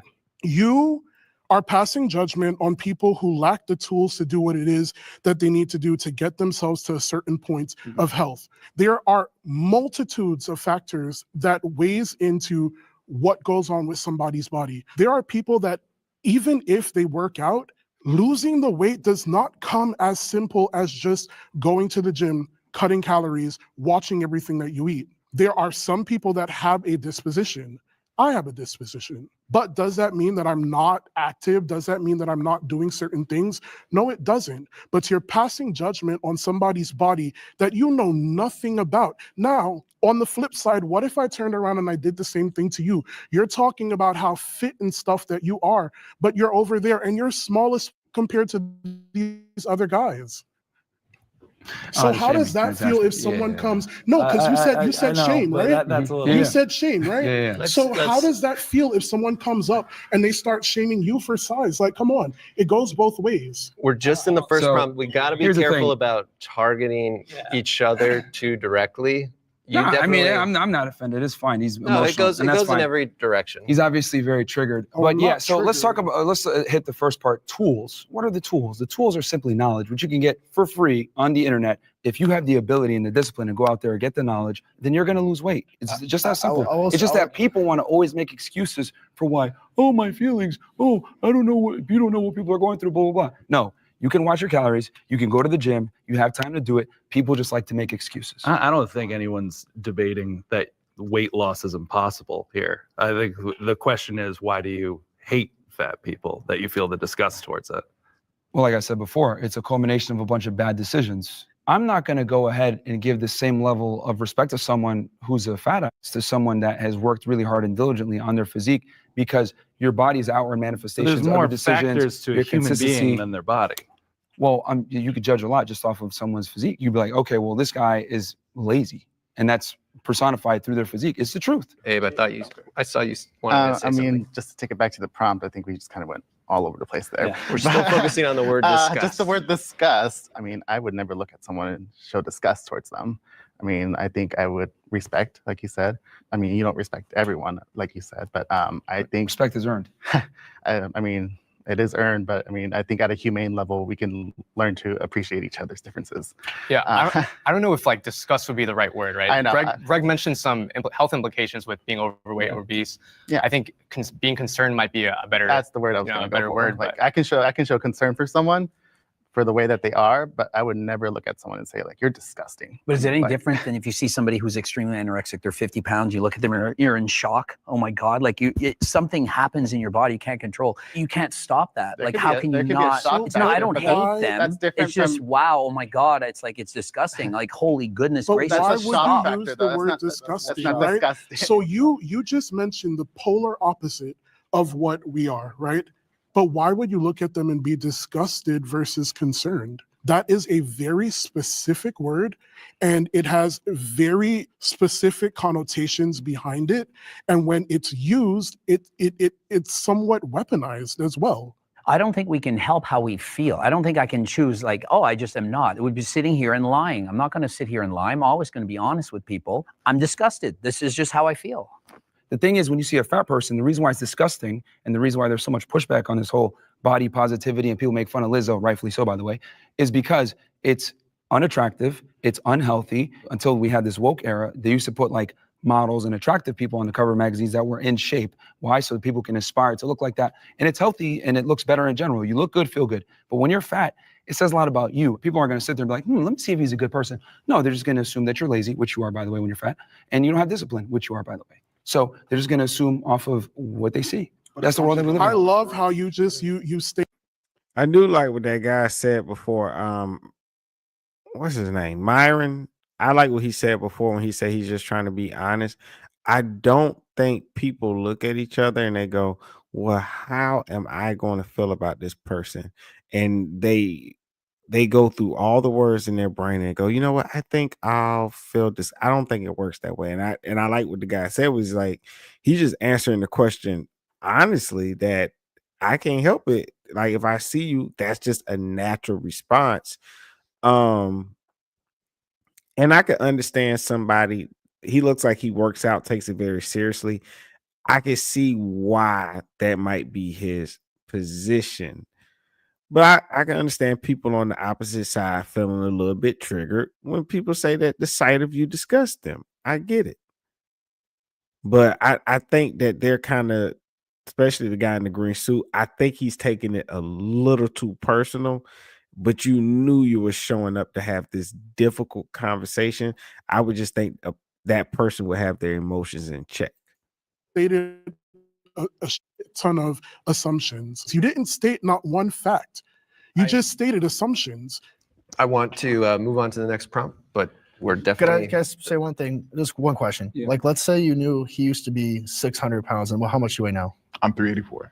and he's 384. Do you see him as less disgusting knowing he's lost 220 pounds? No, that's fantastic. I but think, yes, there's still less. work to be done. But here's the thing, like I said before, unfortunately, human beings judge a book by its cover. It's just the world that we live in. Fat people that identifies 97 genders, whatever, they expect us to change our worldview for them, and that's just not how the world works. Like it's been that way, it's always going to be that way. Worldview. That's All right, I think what I don't get. It's just the world that we're in. reset. Like people are gonna, It's different. Yeah, my bad. Now let's reset. Jacked men are more attractive than fat men. Will the agreeers please step forward?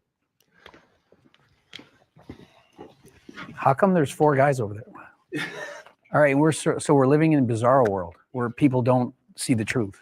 Like, how is it possible that they're thinking, no, being obese and unhealthy is more attractive than being fit and healthy? How is this possible? You know what? This is precisely why a majority of women find a majority of men as unattractive. Because a lot of guys think this way, oh, I just be a nice guy and girls are gonna like me. No, they're not. She's not gonna suck your dick with the same veracity when you're a fat as when you're in shape. She's just not. See, people don't understand that women are aroused by one thing and they're attracted by another thing. Women are attracted to, a guy that's confident, ambitious, makes money, etc. Of course, right? But they're aroused by guys that have asshole tendencies, dark triad traits, etc., and guys that are physically in shape. So if you want to get the best of your woman, where she respects and admires you, while simultaneously being aroused by you, so she doesn't cheat on you, you need to have it all. You're saying that's true for all women? A staggering majority of women. There might be 1% of the world that there's something wrong with them that might think that, yeah, you're 600 pounds, it's so hot, I love that, but the hot girls that you actually want, they exercise their hypergamy to the highest degree, and they want guys that are fit and have their money together, have their life together. You're looking at me like you want to say something. Yeah, because the question was, are jacked men more attractive? We all walked over. Are we more attracted to jacked men? Yeah. Well, I'm assuming they framed that because we're all guys here they mean women. Well, men can be attracted to if men. I had to switch teams, I'm going with the jack guy. Obviously, this is going to be like personal biases, but I think attraction is very fluid in the sense that I can 100% admit, like, there was probably 40 pounds of muscle ago is when most women would be like attracted to me. Of course, like fitness girls, they're totally okay with the size I am, but like probably most girls, I'm like too much for. So I guess like where do we draw that line of like, I think, for example, like you would be much more attractive to most women than me. Would you agree with that? I mean, that doesn't mean that like if you walked up to a girl and let's say you're not her, like you're a little bit more muscular than she would like, if you have the charm and charisma, she gonna still go with you, man. It don't matter. Like, I have an interesting point. Yeah. And no shade on you, but I think if you had Zach right you're on the end. Yep. If you put Zach and Greg and you put them next to each other and you did a poll, I think that most women would probably pick him if you had to like, because he's got the height and all that. What would you guys say to that? No. No. Well, we can put it to the test. That's not really fair. I'm 48 years old. He's a lot younger than me. He's about a foot taller than me, but you can't compare. I'm an old man. I'm 48 years old. Obviously, height is a big component. So that so it's not you're comparing apples to oranges. But if you take the same guy, same height, etc., but one guy is fat, one guy's in good shape, she's always going to go with the guy that's in better shape. Because I've been so surprised to see on Instagram, there'll be like guys doing like an outfit try on, like not in shape in the slightest bit. And all the comments are women like, I wish like men knew this is how we wish they looked. And like, oh, this is like the dream. They're liars, media. Liars for. You could tell right away though that it's a big difference in the other video where they had the fit women versus the fat women that we just watched. The bigger women were able to trauma dump and tell emotional stories and get those women on their side. But if you notice, the guys, they're not moving. They're gonna, those guys can trauma dump, come with the emotions all they want, and it's not going to change these guys' mind. They're still going to be honest and just blunt, with them, Look good. One thing about you can never believe what women say, man. You believe how they behave, not what they say. That's a different episode. That's all right. Bring it on in. Yeah. I disagreed mostly just with the blanket statement because attraction is so subjective. I am a big and tall model by trade. That's what I do. I model clothing brands. I've modeled with major fashion houses. I've been on the covers of magazines. You mentioned before dad bod comments and whatnot on social media. I was flabbergasted when I started how many people were commenting and DMing me and talking about how attractive I was, that it just kind of, I don't know, showed me that attraction is a lot more subjective than I thought. And people have a much wider range of what they find attractive than specifically a body type. Is being jacked the most important trait for being attractive? I'd argue for guys, it'd probably be otherwise, right? I think height would be a bigger money, component. height, fame. Like what can you bring to the table? The number one thing is status by far. Yeah, I do think the flannel guy, he's kind of full of crap. Like, come on, like, dude, he's a tall guy, right? And he's rocking the flannel shirt for a reason. Like, let's be real. You got the big guy. If he toned up a little bit, he could go for the big, lumberjack. What's that character they always have, the guy? Like, like the whole lumberjack persona, with his height and stuff, his flannel shirt. He's kind of in that comfortable space because you got a lot of women that kind of like the dad body, kind of like that. So he's kind of got that niche build is where he at for women that like guys that look like that and stuff. But I don't know, for some reason he thinks that he's speaking from this just bigger position than what he is. Could he stand to lose some weight? Perhaps, yeah, but he's talking as if he's as big as the guy in the green suit right there. I don't know why he's speaking that way, but he said he used to be big, and maybe he's still maybe he still got that same mind as when he was big. Because I don't know, I'm getting insecure from him for some reason. Our status. People also go after what they think they can get. So if this guy is 6'5" and extremely attractive, and it's like, well, I can't get that guy. I'm attracted to the 10-on-10 supermodel, but I'm not. Yo, what's up? I got my brother in the building, Mr. Marcus Banks, man. What's up, brother? How you doing? How you been, man? It's good to see you. Glad I was able, man, to run into you tonight and catch you, man. I think, last weekend, man, I missed you. Me and Prince had came on and we did the show early. Yeah. But yeah, brother, man, I've been good, man. I've been good. I just been, chilling, man, getting it in where I can, brother. Let's see. So said. Oh, swole. y'all lighting up dude in the flannel, man. Y'all lighting them up in the comments. Oh man, that's crazy. Let's see. Long hair hippie says, dear fresh and fit, good physique, confidence, and money is all good, but being a jerk doesn't help. Yes, he is a jerk, but unfortunately, I don't think a lot of women care about that. I don't think they care about that. I've seen guys be mean and be a jerk, and you think that the things they're saying is not going to work.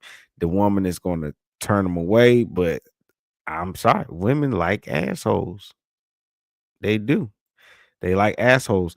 That's why no matter how many shows Fresh and Fit does, no matter how much people say they're disrespectful to those young ladies, they make them look stupid. Those girls are still going to go down to that show. The same way with Kevin Samuels. They said Kevin Samuels was an asshole. They said he was rude. He was a jerk. What happens? He pressed live. He goes live. And what happens? The women still call into that show for him to be snappy with them, for him to tell them they average at best, to tell them they hit the wall, to tell them don't know high value man wants you. So a lot of times women like guys like that, and they get off on it. I mean, I think Kevin Samuels was the perfect example, man. He'd be talking to some of those women and they would just be openly flirting with this guy while he's just saying crazy things to them. So yeah, he's a jerk. But I think a lot of women, they do like when guys are jerks to them. You can't deny it. Market. But Mr. Banks says, what have you missed? What's the topic? We were saying today we're talking about, does body positivity make you weaker or stronger? And we're on Jubilee channel, and they do these I guess these little panels, debate-ish type of topics where they took men that people would consider fit, men that people would consider fat, and they're asking different prompts and having people give their opinion on it. Right now, they've asked the question, jacked men are more attractive than, well, they made a statement, jacked men are more attractive than fat men, or well, fit men are more attractive than fat men. And they're kind of discussing if that, if they think it's true or not, that statement.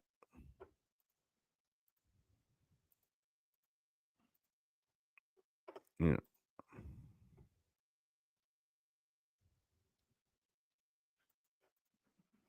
Not going to get her, so I'll be happy with the 9.9 on 10. Just to be clear, are we speaking about women being attracted to men? It's not just about women. It's just about attraction. What In is the general? most attractive, in your opinion, physique for a man? Okay, I'm speaking from like what women find attractive. So when I speak, that's what I'm talking about. Yeah, I'm sexually fluid. So my law of attraction does not adhere to anyone's standards, pretty much. I'm attracted to people in general. So you could be jacked, you could be more plus size, you could be skinny, you could be whatever it is that you are. If I'm attracted to you, I'm attracted to you. What are the traits you find most attractive? I think the way that you carry yourself is a really big thing for me. I can't date someone who lacks confidence because I feel like that seeps into other aspects of your life. Do you mind if I jump in on the confidence thing? Yeah. Okay, cool. So growing up, wasn't too confident in myself. And I gained that confidence when I started losing weight. And I noticed it was me putting myself in positions to get more opportunities with women. Right now, I'm single right now, but I'm doing okay. But the confidence came from me losing weight. So I do agree that it's a subjective kind of standpoint, but socially, I understand that physically fit men, that's just like what everyone's liking. It's like I don't think it's as subjective as guys are trying to say. Attraction isn't a choice, and there are hardwired traits that women look for in men. And what I've come to realize is that what women put out there is what they find attractive or politically correct things. Oh, he has a dad bod. He's nice. He's a good guy. The reality is that women don't respond well and favorably to these men. There's a reason why nice guys finish last is a thing. It's because when you're too nice and you kind of bend to her will, etc., girls aren't aroused by that. Girls don't want to say what they're really aroused by. Guys that are able to stand up to them, guys that are able to tell them, well, that was a stupid comment, or hold them accountable for their stupidity when they do dumb things. This is what women find attractive because these are leadership traits. Have any of those things happened to you, though?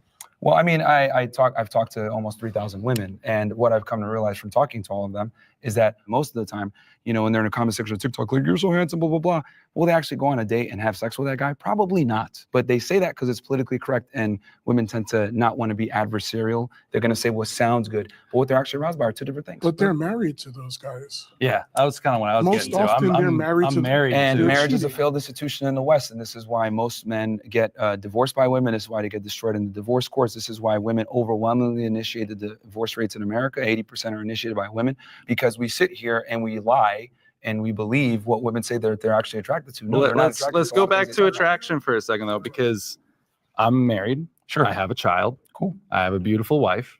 I was this size the entire process through it. Would you say that you're an average guy?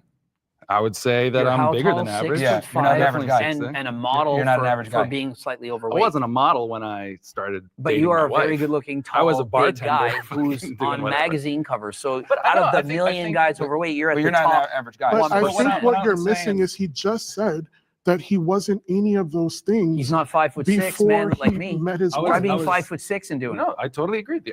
Well, that's what I was gonna actually agree with Myron for a second.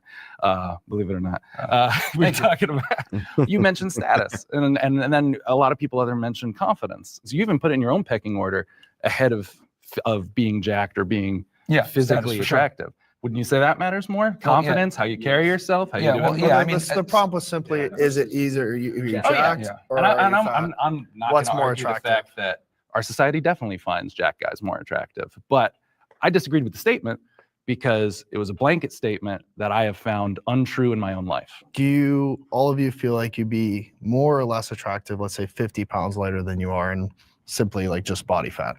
I think so. Yeah. Yeah. Something that I struggled with for a while is, in me losing weight, am I still going to be able to book the jobs that I book? Because I've built an entire brand off of my body. I mean, granted, like cool as shit. Like, you know, I did something that's all my own. Like, I worked on that. But then I was also just like, if I lose this, are you still going to want me to like do this campaign for you? Are you still going to want me in your magazine? Are you still going to want to dress me? And then I had to like take a step back and say like, well, what is it for me? Do I want to be skinny? No. Do I want to look like Greg? No. Do I want to look like Myron? No. But I know I want to look like me.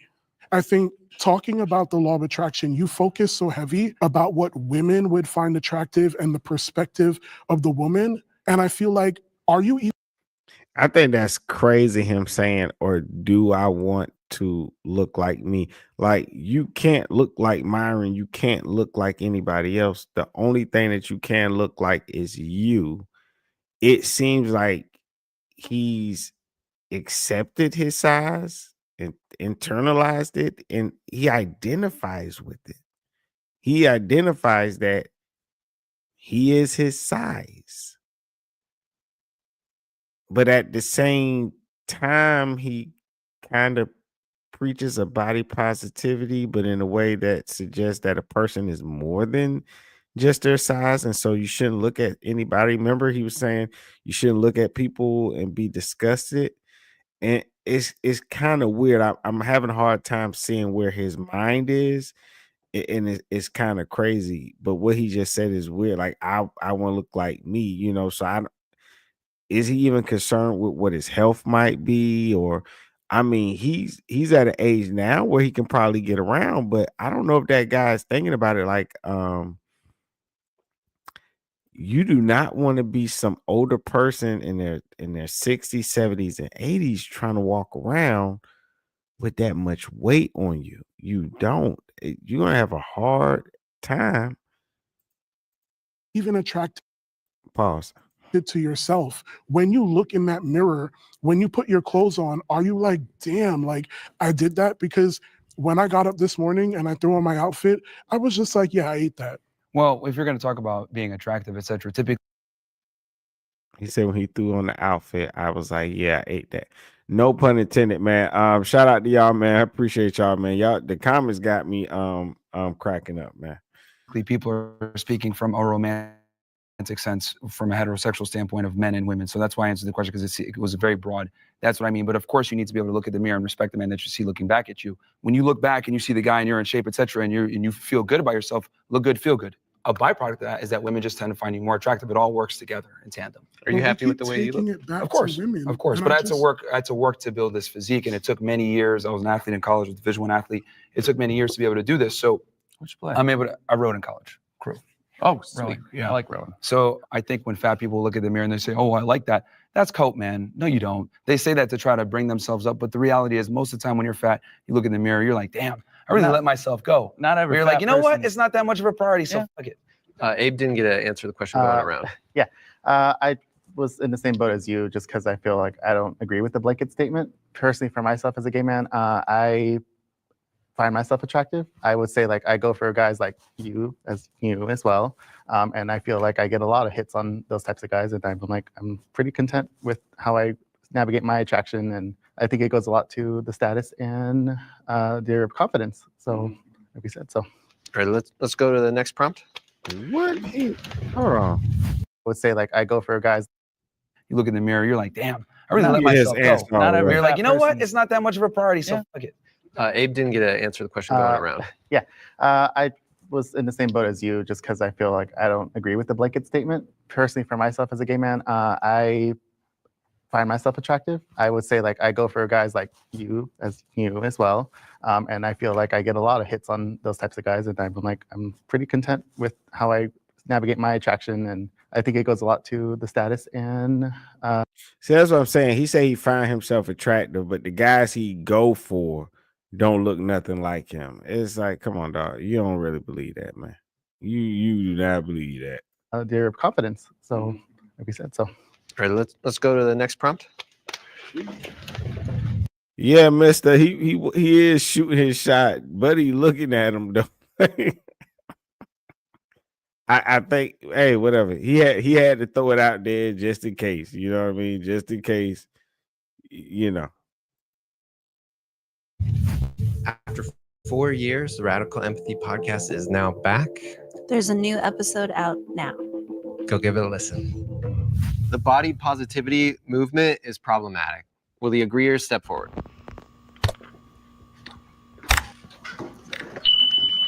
Well, I think where it becomes a problem is obviously you should be comfortable in your body. And if you genuinely love how you look, great, but you can't ignore your health. Being someone who is overweight, I've been fortunate enough not to have any extreme complications other than knee pain and stuff like that. But I know people that, that are my size or bigger and they have cholesterol problems, heart problems, diabetes. I have none of that. So the body positivity movement becomes a problem when you hide behind the shield of, oh, I should love my body, Great, but you have to be healthy too. You can't ignore your vitals. You got to check yourself on the inside. Yeah, I think the big thing is you have to separate the health implication with you just being confident, right? I'm all for people to feel confident in their own skin. I think body positivity movement has been beneficial for plus size. So far, buddy right there with the dreads and stuff, he's still on his side because he got to rep his team. But he is being fair and he is being honest with the things, just with the pointing out the health and stuff like that. And he's working on himself. So people in that regard, right? Because let's say there's a plus size person who's too embarrassed to go to the gym because they feel like they're going to be judged, whatever it is. But it's because of body positivity. They're like, oh, hey, I see other plus size people in the gym. Maybe I'm gonna give it a try. And all of a sudden they start going, they're like, oh man, I like this, right? And they keep it going. You can argue that without body positivity, maybe that day would have never happened for that person, right? But I think the problematic part really comes down to people extrapolating body positivity, shaming a celebrity like, let's say Adele, for losing weight, right? That's where I would kind of draw the line there. Or promoting Lizzo. Making fun of Adele for losing weight, but promoting Lizzo for being a fat ass. Unacceptable. Do we feel, are a lot of people doing that? I think the thing around Lizzo is it's not just the weight, it's the lifestyle. You see her drinking all the time and partying and not sleeping. There's so little to do with health. It's not just she's promoting loving yourself, which I think is great. She's promoting a lifestyle that is unhealthy, being very overweight, drinking, not sleeping. All of these things are not conducive to your health. So I think you conflate that. And sure, being body positive is important, loving yourself, loving the way you look. But if that's going to influence other people to make bad decisions about their body and their health, that's problematic. Body positivity is disempowering people. It's making them think that they're healthy at any size, which they're not. And so as soon as you start telling people, hey, just love your body, like Lizzo will literally rub her belly and said, you're giving me all this power as she's eating a burger and she's promoting being obese. By doing this, you're just ruining it for people who actually should think, wait a minute, I can lose weight. I can go to the gym. I can eat less. I can do this. Personally, my problem with body positivity isn't necessarily what it stands for. And I feel like there's a misconception because there are those people that they use it to justify fatness and just I don't even want to say fatness. I want to make it very clear, unhealthiness, because there's someone like me who I wouldn't say I'm necessarily part of the body positive community anymore. Personally, I would say I champion body diversity because it's all encompassing. It's inclusive of what everybody, is doing within their journey. When I expressed the desire to lose weight, another plus size individual that I used to be friends with was just like, well, I don't feel like I can share your content because I'm not sure how my followers are going to perceive this. I think it might be triggering for them and stuff like that. And my response to it was, well, if you're championing body positivity, then what I'm doing should not be a problem, because the entire time that I've been advocating for people that look like me or people who have been othered in any capacity in general is that all bodies are good bodies. What we do with our body is what matters. And so body diversity is important to me because for a guy like you or a guy like the two of you might suffer from body dysmorphia. And that's a very real thing. You might not see yourself for what you really are. And so you're seeking unhealthy habits to achieve a goal. To get where you want to go, you just got to give it time. Be healthy in it, in all aspects, mentally, physically. You've got to find the right avenue to do what it is that you need to do for yourself. The body positivity movement is a huge psyop to keep us fatter and stupider. It's all a scam. The reality is that big pharma wants money, and they understand that when you're fat, you have more health problems. They understand that you're going to need insulin, you're going to need medication, etc. And they make a bunch of money on us being sick. There is no incentive to actually have you be healthy. So let's go ahead and make our people fat as hell, get them in the hospitals, get them on medication, continue to make money, etc. It's all a big psyop. So you believe it's all intentional? Yes, we promote mediocrity. I feel like it's a subset. Yes, I'm sitting here because I do think that there is a part of it that is problematic. But I think that the problematic part of it is a subset of people that use it as a tool to weaponize whatever it is that they're doing. I think the whole movement is a problem. The body positivity movement in general is a problem. All of it. So you shouldn't feel positive even about your own, like for you, it's for instance, Well, right? I think if you haven't earned, here's the thing, being happy and content with yourself, it's not given, it's earned. You have to go out there, work, and then you're going to feel that satisfaction. Like, I earned that. That feels So good. at what point do you earn it though? When you can look back in the mirror and actually genuinely, not coping, respect the man that you see before you. And the reality is people are going to realize that you're going to need to achieve a certain physique because you have all these fat people. I love my body. No, you don't. It's a lie, dude. You're just coping. You're lying to yourself. And now all these people on Instagram and TikTok with the body positivity movement are lying to themselves. They're not happy where they want to be. They just accept that because they're too lazy to make a change. No, but I genuinely do love my body. Right now, as you are? Yeah. Then why are you going to the And gym? I'll explain to you. Then why are you going to the gym? I will explain it to you. I love everything that my body is capable of doing. I love the fact that at my size, I can do a lot of things that other people smaller than me still cannot do. But you want to lose weight though. And yeah, right. Which is good. I want to lose weight. So I'm very curious as to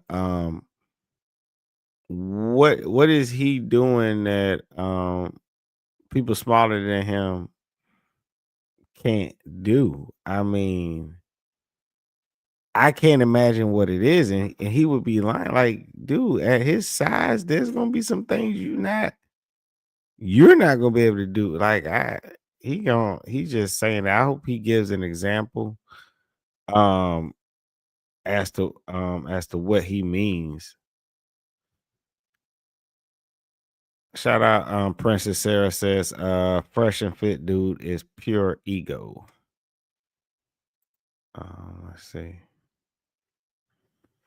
Oh, I I asked Chat GPT where did body positivity come from, and it's I don't know. It says the modern body positivity movement has roots in the fat acceptance movement of the late 1960s. That was a movement in the 60s. I didn't know that. It says activists pushed back against discrimination towards larger bodies and the harmful idea that only thin bodies were acceptable. Groups like the National Association of Advanced Fat Acceptance, the NAAFA in the US, were some of the first organized efforts. Is ChatGPT trolling me? Anybody else heard of that? And it says it was originally for people in marginalized bodies, especially fat people who face stigma, bias, and systematic discrimination in healthcare, fashion, media, and everyday life. It aimed to fight anti-fat bias, push for representation of bigger bodies, and challenge unrealistic beauty standards that harmed mental health and self-worth. Oh, man.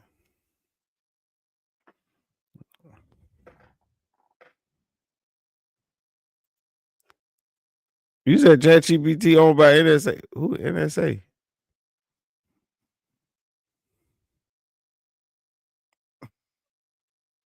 I'm gonna ask ChatGPT who it is and see if it's honest. So, National Security Agency. So it said that's what it was. Now I'm going to ask ChatGPT: are you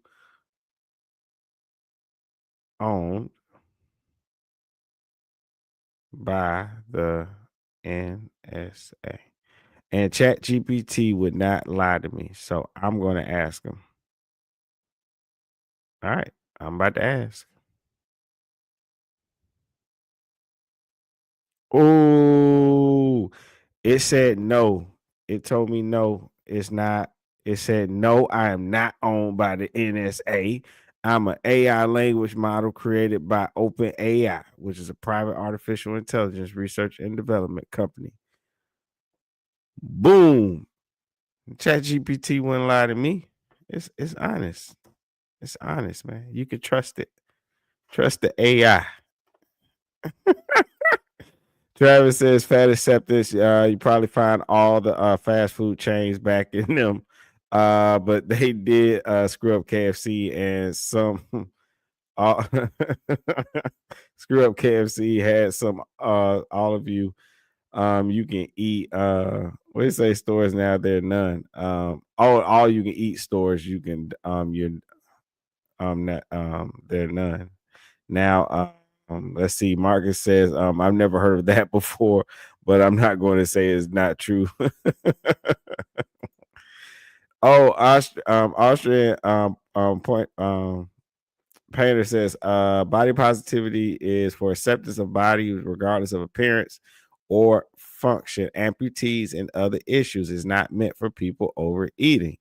That I can get with. That I can agree to. Yeah, definitely. I can understand that, right?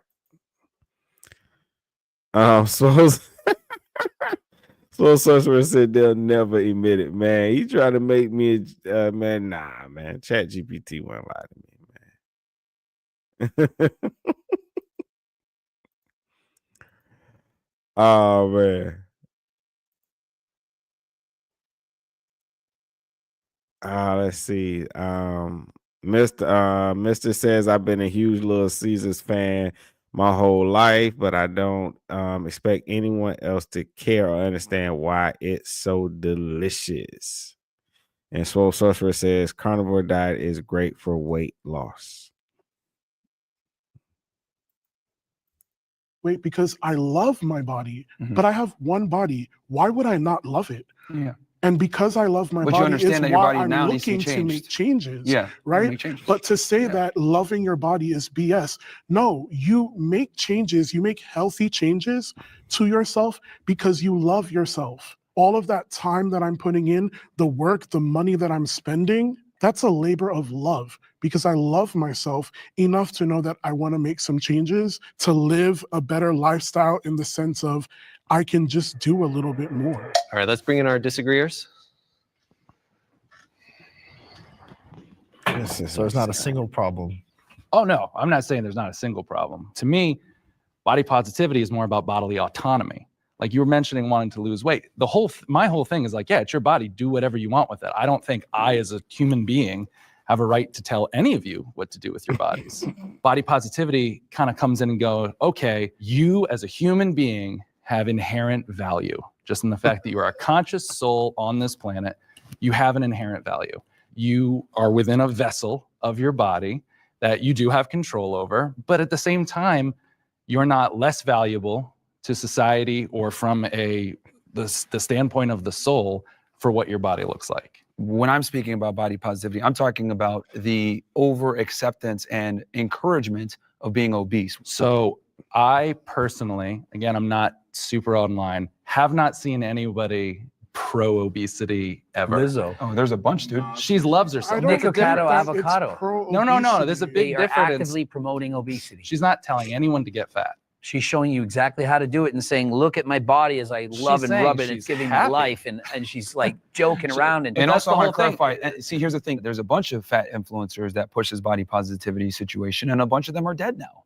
No one talks about that. That didn't hit mainstream news. So I'm in that space. Yeah. Which influencers are you talking about? Because I don't recall their names, but there's a couple of them that passed away. They're YouTubers. They used to do these mukbangs where they'd eat a bunch of food on camera. Mukbang is totally different. But that's a They're not a mukbang is part of our different thing. community. That's Yeah. a completely different thing. We're not saying we're gonna go to a restaurant and pig out just because it's entertaining or anything like that. There are people that they're called gainers. that their whole like lifestyle, their fetish and things like that revolves around gaining weight. Yeah, and I understand that you're We saying that that's don't- not a component to the it's body not- positivity movement, but it's you not got to a part understand of for the it. general masses, they're watching that, they're going to attribute it to that. They're not in the niche, they're not a creator, so they're not looking at it like, no, this person's just a gluttonous person. No, they look at everyone who's obese that's making content about being obese and continuing that lifestyle as a part of the body But they're positivity not movement. making content about being obese. They're making content about overeating. Yes, and they Which is also also encourage an- that. Which is being obese, dude. Quit trying to man, you know what, he gets on my nerves. Like, he's playing this silly little stupid game, man. This person is and we were talking about this earlier. We were saying remember chat when we were talking earlier, we were talking about how like when the women were going at it and they were saying who's more attractive, like a fit woman or a fat woman. They were trying to act like it's the same thing. It was like, well, no, because like when you have these girls, right, bigger women will complain and say I hate it when someone says, oh, you're cute for a fat girl, right? It's kind of like tall man versus short man. As a short guy, you've probably heard somebody say, oh, you know, for a short guy, you know, he's cute for a short guy. Oh, I normally don't date somebody that short. Oh, he's not as tall as I'm used to. But if you're a tall guy, those are some of the things you're not going to hear. Versus like same way if you're a fit woman, you're not going to hear somebody say, oh, you're beautiful for a fit woman, right? And then we started talking about like the webcam. So if you have like a fit woman and she's doing like webcam things or whatever, it's just webcam, right? But if you see some of the bigger women, it's kind of seen by people as more fetish and stuff. And so it's kind of like what he's talking about. If you have people, they're big, you know, they're eating and stuff like that, that person is, they're using their size because they know some people have a fetish for people that are big and want to see them eat. Some people get turned on by that. They might not say that's what they're doing, but they kind of are pushing obesity. They are. It's no way around that. That eating disorder. Yeah, and they also encourage being fat as well. Do you think just being in a fat body and being in the public space encourages obesity, just flat out? Yes. So just agree. us existing, we're saying, Yes. yay, everyone go gain weight? It absolutely impacts other people to think, well, think of it. You're I've 6'6", never good looking, looked you're at- I know, modeling. but I've it's going to never encourage looked at- other people to, well, hey, look at him. Let me He's got lots So of... then what about when I I've go never to the looked at gym?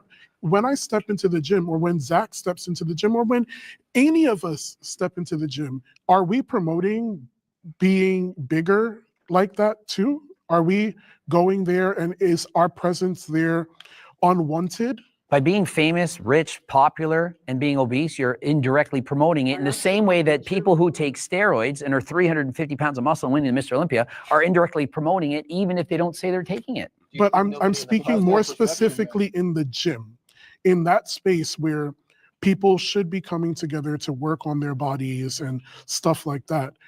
If you saw us in the gym, I would be happy and proud and excited, and my whole channel is about helping people who are overweight to lose weight and have realistic expectations. I would never say you have to look like this, you need abs. It's just, let's go halfway there. That's my entire channel, of which I have over 2 million followers. It's all about realistic goals and helping people who are overweight to lose weight. That is what my channel is all about. but we're in public, and you made the statement that if we step out in public, that it would encourage people to live an unhealthy lifestyle. The more friends and you be have who are obese. overweight, the more likely you're going to be overweight. It just happens to happen. I'm just telling you the truth. I'm not going to pretend it doesn't.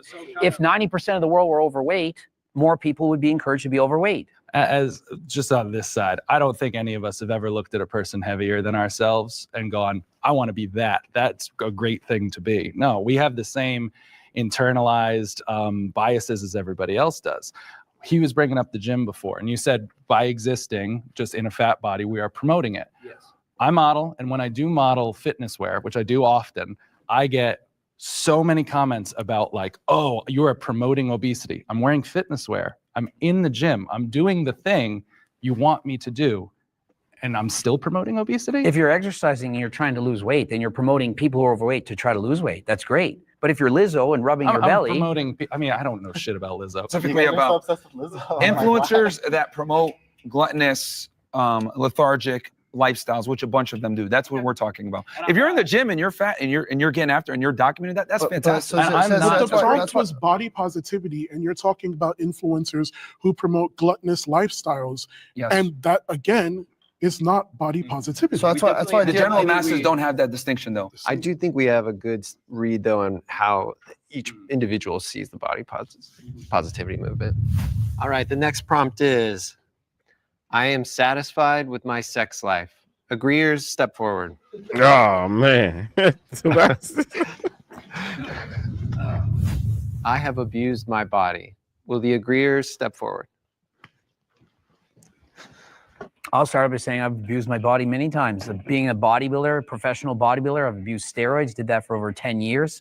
I don't think you can get to the level that you have to get to be at to be a professional bodybuilder while being natural. And so absolutely. And I would say that somebody trying to abuse steroids to get that muscle, to get that look is just as unhealthy as somebody who's obese. So I don't try to be a hypocrite. I say I've done these poor choices.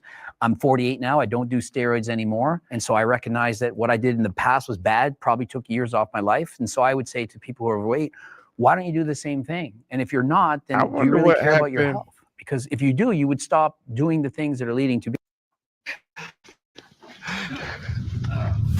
I have abused my body. Will the agreeers? If you're in the gym. All right, the next prompt is, I am satisfied with my sex life. Agreeers, step forward.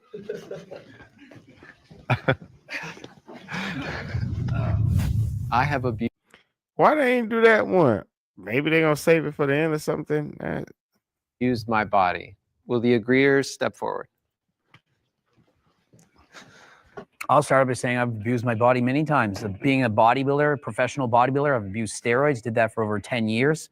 I don't think you can get to the level that you have to get to be at to be a professional bodybuilder while being natural. And so absolutely. And I would say that somebody trying to abuse steroids to get that muscle, to get that look is just as unhealthy as somebody who's obese. So I don't try to be a hypocrite. I say I've done these poor choices. I'm 48 now. I don't do steroids.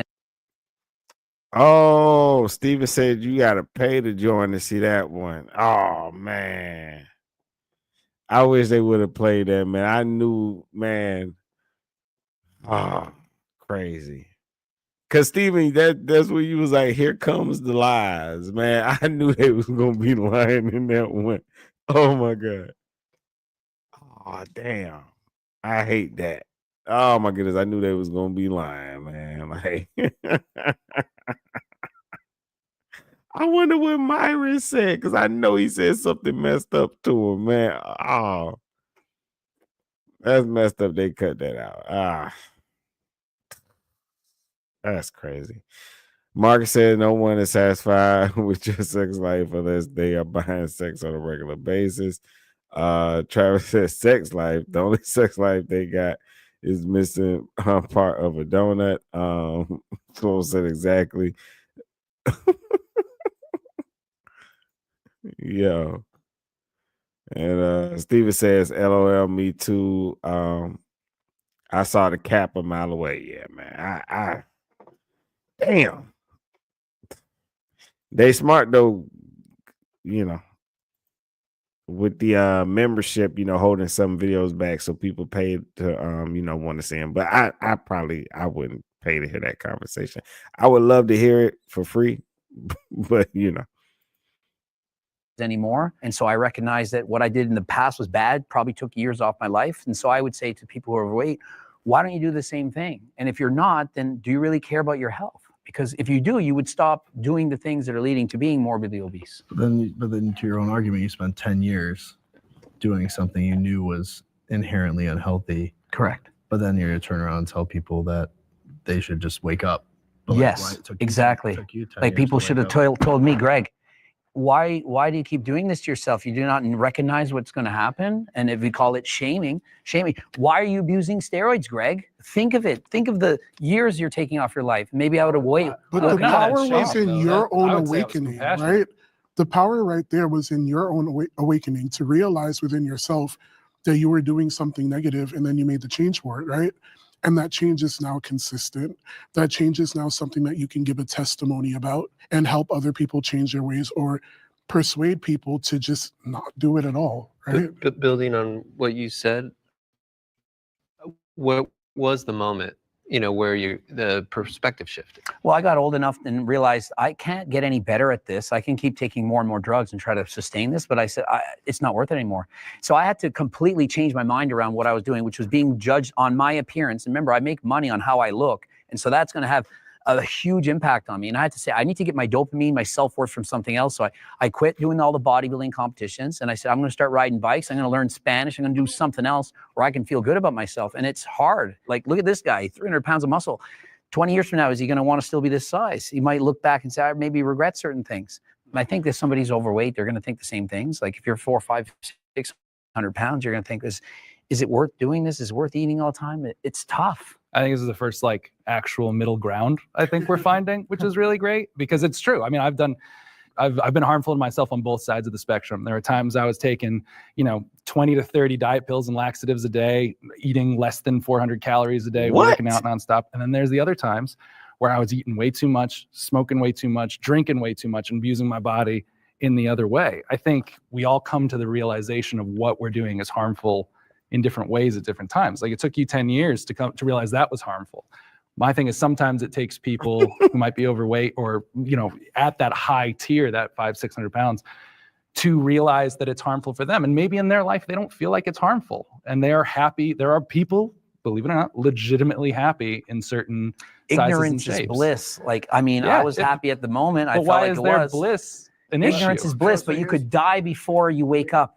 You But you could have die done the before same that thing happens. taking steroids. That's my whole Exactly. I thing. could have died doing what I did. And so is it not my responsibility to tell people, don't copy me? And so it would not be somebody who's, And I don't think there's 500 anything wrong with pounds to that. do I the think- same thing. If you don't think anything's wrong with that, then why did you say that? I hate when people do that. Like, oh well, but you did this, you did steroids. Okay, exactly. If I know the dangers of what comes with not respecting your body, whether it be smoking, taking steroids, being an alcoholic, whatever it is, if I survived and I know better and I see somebody else doing something, some people feel like, hey, I have a responsibility to, because why learn from your own example when you can just learn from mine? Hey man, you walking down that path, there's a hole down there. I fell in that hole already. So I'm telling you so you don't fall in the same hole I did. And what Buddy in the flannel shirt is suggesting is that you shouldn't say anything. You should just let the person fall in the hole. I mean, you got to fall in the hole, let them fall in the hole. And I think that's ignorant.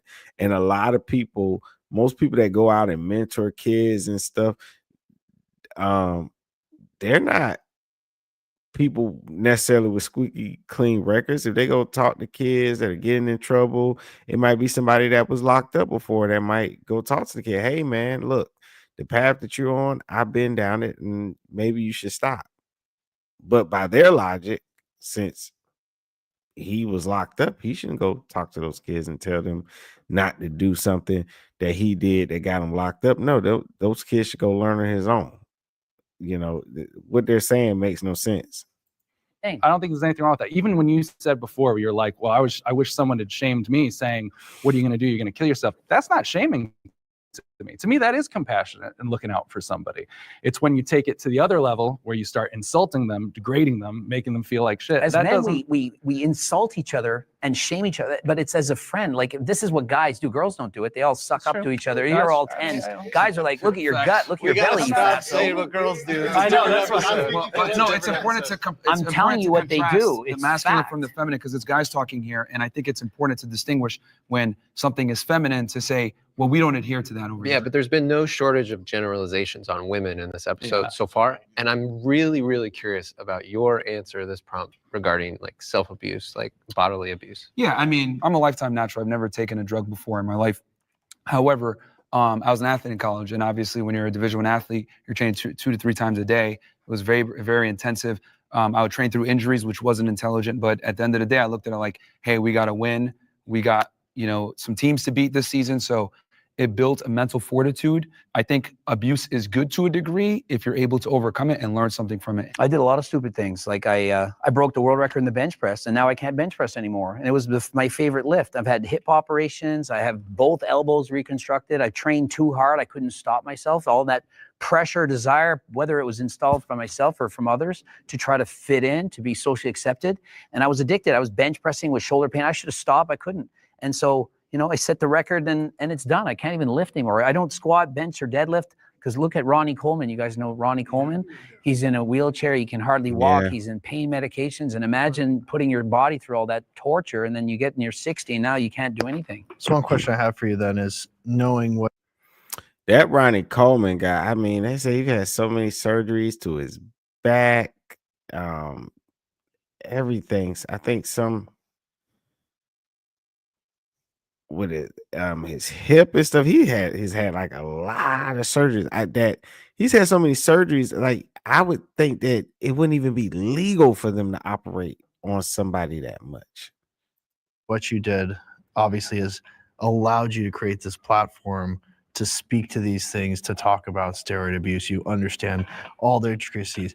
Do you think that you would have been able to do that, let's say, if you'd kept your natural status throughout your whole career, you didn't break world records, you weren't an IFBB pro, you didn't have all of those accolades to stand on? Do you think you would still be Greg Doucette and have all the following you do? I do not think so. I think I'm one of those 1 in a million cases that was able to do what I do and actually got the success that I got. But if I look back and I'm really honest with myself, I regret doing these things. I was natural world champion and I was breaking world records natural. So I had the records, but I wanted more. I wanted more glory. I wanted more people to say, you're cool, we like you.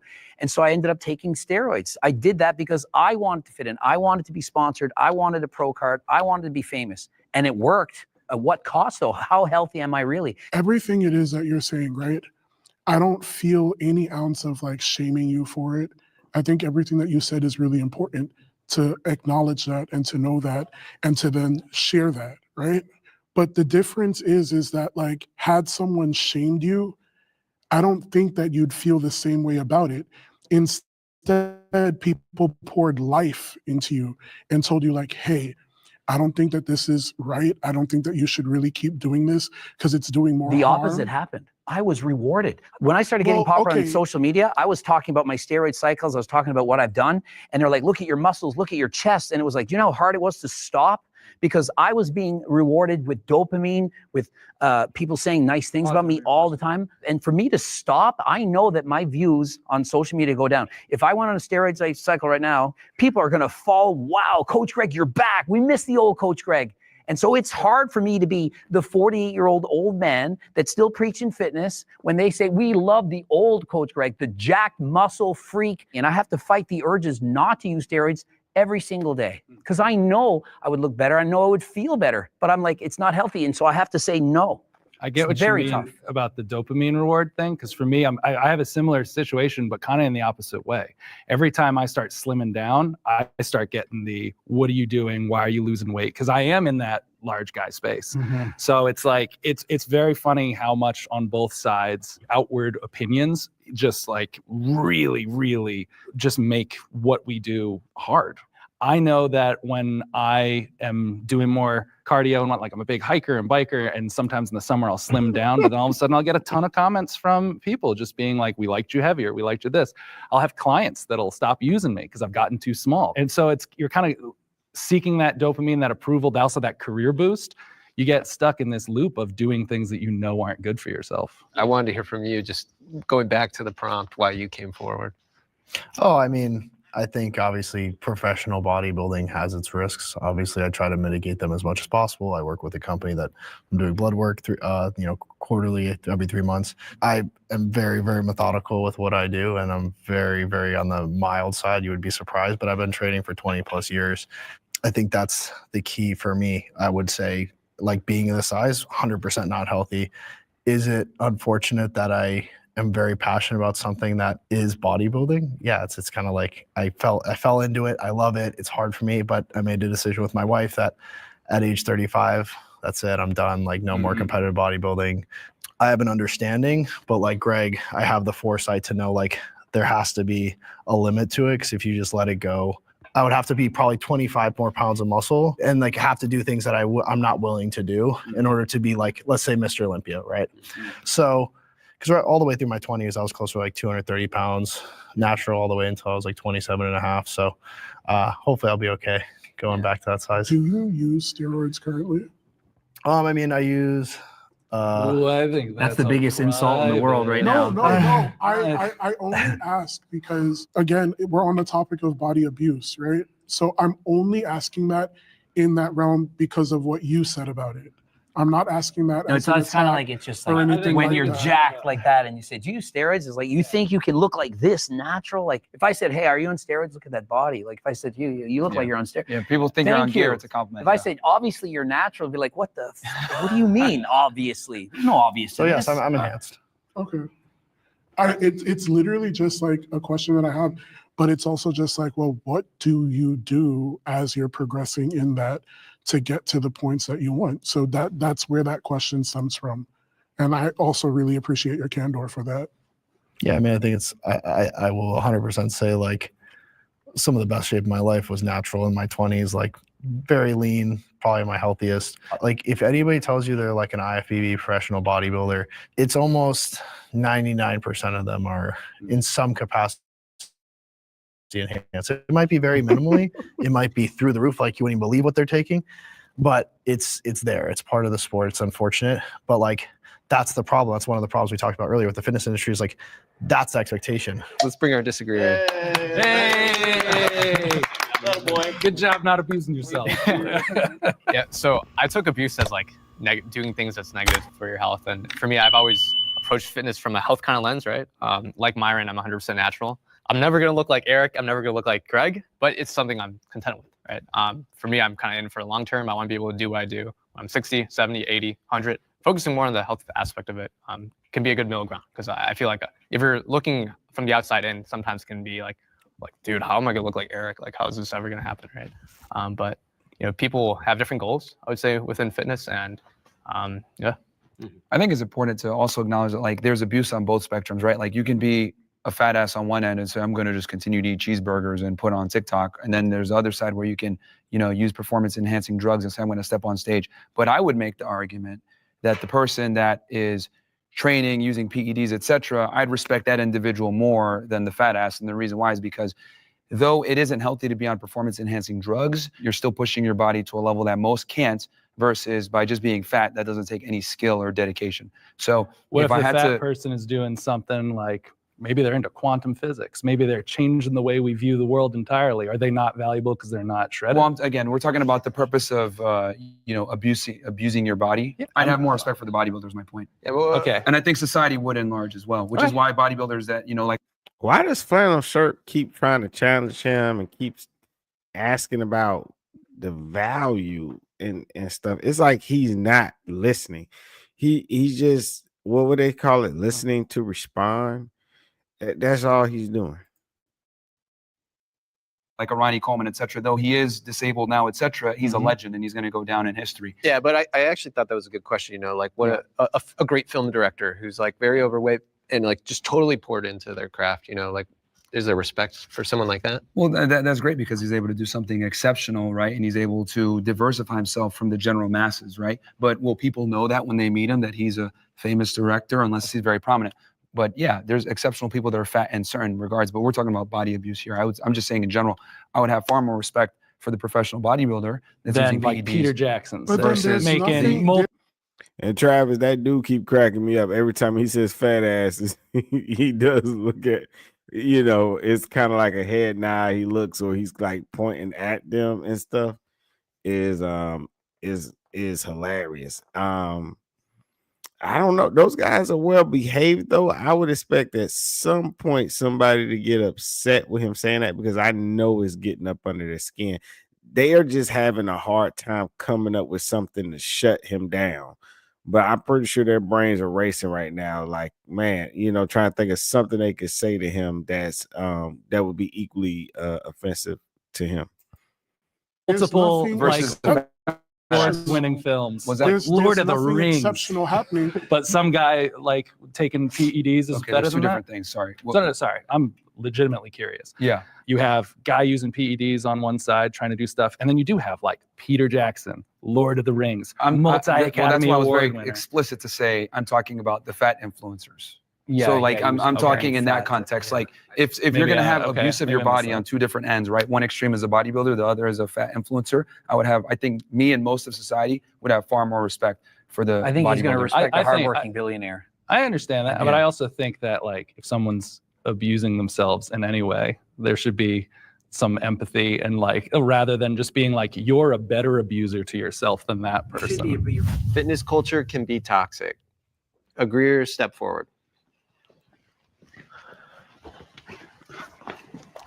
Here we all are again. Hey, let's hear from the jacked guys. 100%. I think you can perpetuate so many themes that are so unhealthy. Like there's so many images online of people that post in like the best lighting with a pump. That is the societal norm of like what's good, and it even like affects me because I'll see people and I'm like, oh, I look like garbage compared to that. I think that right now it's like there's a lot of misinformation online when it comes to like how to get fit, how to stay in shape, and a lot of people are monetizing it. These like crazy fad diets, like you can't eat certain things, carbs are bad, fruit has sugar in it, so it's going to make you fat.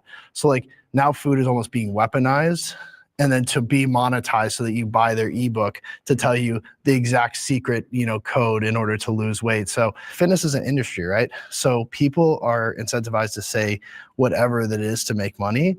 And so it's been harder for me as a coach that takes a more holistic approach to wellness and fitness and saying, hey, it's all about balance. And like Greg's the same way. I know I felt like, I watch a lot of his videos. That is the correct approach to like making a plan that's not super restrictive. So I think that's why, the fitness industry, even being part of it, like is frustrating because there's so much misinformation.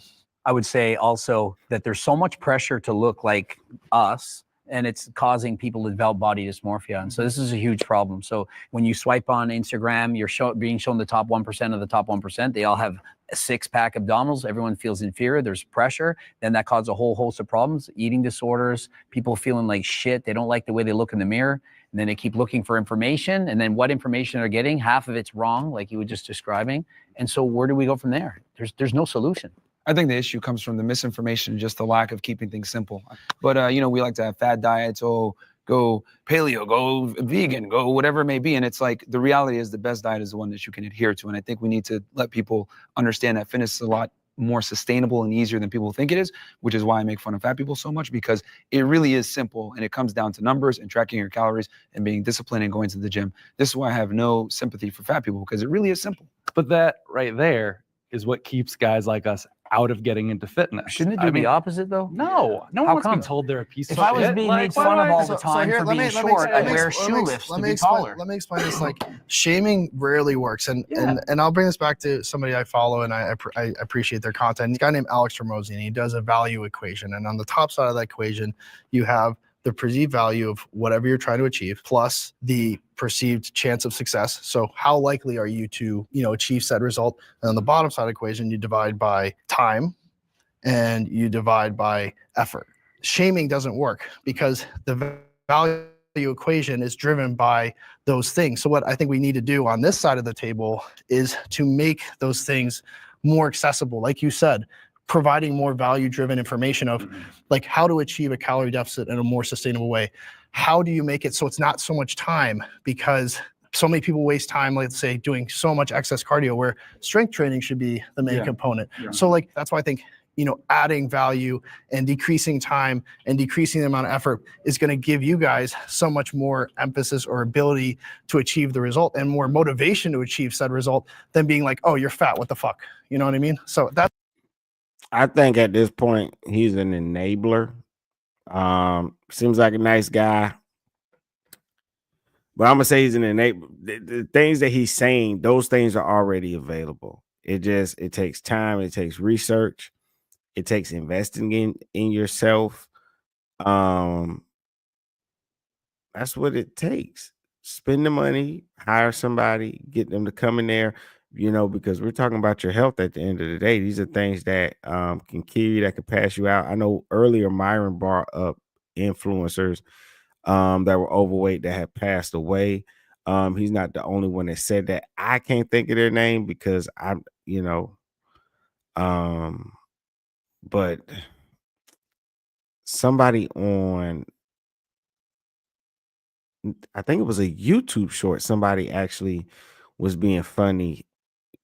I know it's not funny to people, but they were being funny saying how you had these influencers. They were showing all the influencers that were big, that was doing the body positivity or doing that thing where they're eating in front of people, how those people had died, from health, because of their health, how they had passed away and died, but they were pushing this image of like, even though I'm big, I'm still healthy. And then they're out of there and stuff like that. But yeah, the guy with the yellow tank top, big buff jack dude, I don't agree with what he's saying now. I don't think that's up to anybody. I think that's up to you're in charge of your health. If you want to get healthy, you can find out like you find out anything else. When people want things that make them feel good, that make them feel pleasurable, nobody has to teach them about it. They simply go and figure it out on their own. But when it comes to things that they need to do and to be healthy, things that don't feel good, because working out and these things take discipline, it doesn't always feel good being a disciplined person,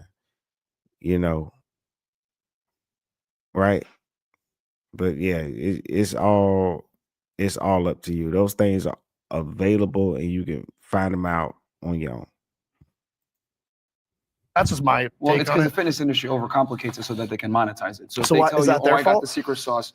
Well, this is why it's important to acquire knowledge and be able to, whether you go ahead and do your own research. And again, it comes back to doing the work, and people get so mad, like, oh, what is this hard? Do your research, look at the studies. There's so much fitness studies out there. There's no secrets. It's just discipline and sustainability. Have you over a guys period have of you guys time. ever been confused about how to get and stay in shape based on the Totally. information that's out there? Totally. I would never, ever take advice from you. To get that advice or to gain that knowledge because of whatever this disposition it is that you have going on, right? What's the disposition? Can you describe it? I think I just keep it real. I don't. I wouldn't that's even fine. enable it toxic, but I think it's like you have this perspective about the world around you that I think is kind of really warped, and I don't understand why. And I would like to understand why. And I'm not getting it because you're like shame is the answer and stuff like that. But It's worked for not. centuries. It's not though. It's why you have so much conflict. It's why we're literally sitting here today having this discussion. So here's the thing. You operate on what's ideal. I operate on what's real. And the reality is what's that the world real, is a much though? colder and harder place than you think it is, but you want to, people to just understand you and see your perspective and see you as how you see yourself. The reality is the world's never going to see you how you see yourself. They're going to see you on how you display yourself to them.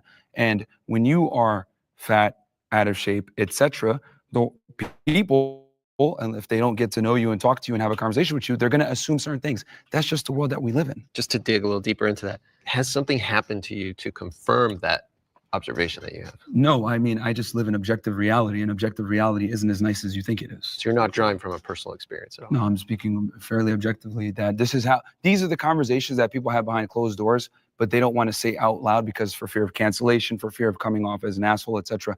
I'm just saying how people really feel, but they're scared to say it. Coming from whether the fitness space can be toxic or not, the shame attitude has kept a lot of people out of it. I've been doing fad diets since I was 12 years old. I was put on Weight Watchers. I did Atkins. I did paleo. I did everything you could possibly imagine. And not until I started following other influencers that were more proactive based on, I want to be around for my daughter for as long as I possibly can be.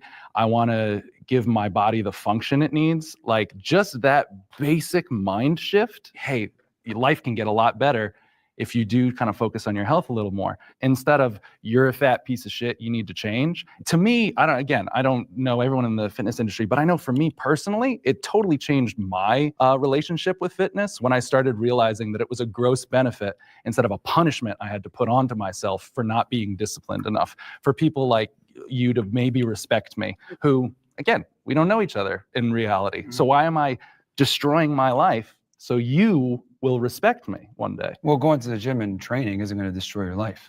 And it does. It's going to enhance it, if anything. But I'm saying, it's going to enhance but it. yeah, I do that. I'm saying it wasn't until someone told me about those enhancements and kind of approached it with more of an empathetic way of being that it seemed attractive to me at all to be a part of it. Does anyone here respond positively to shame? No. I think in some ways, I feel like a lot of us can relate to this. Like when we were younger, if I wouldn't say it was shame, but I wasn't necessarily like happy with the way I look, and that kind of motivated me to get into fitness in the first place, right? And we're talking this was like in high school, so I think to some degree, shame that's not put on by others could be helpful, right? It has to be something within yourself that can motivate you.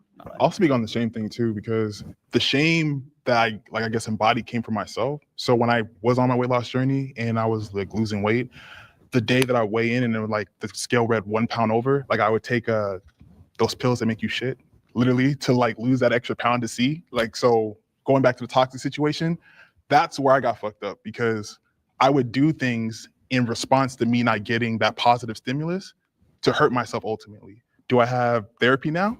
Yeah.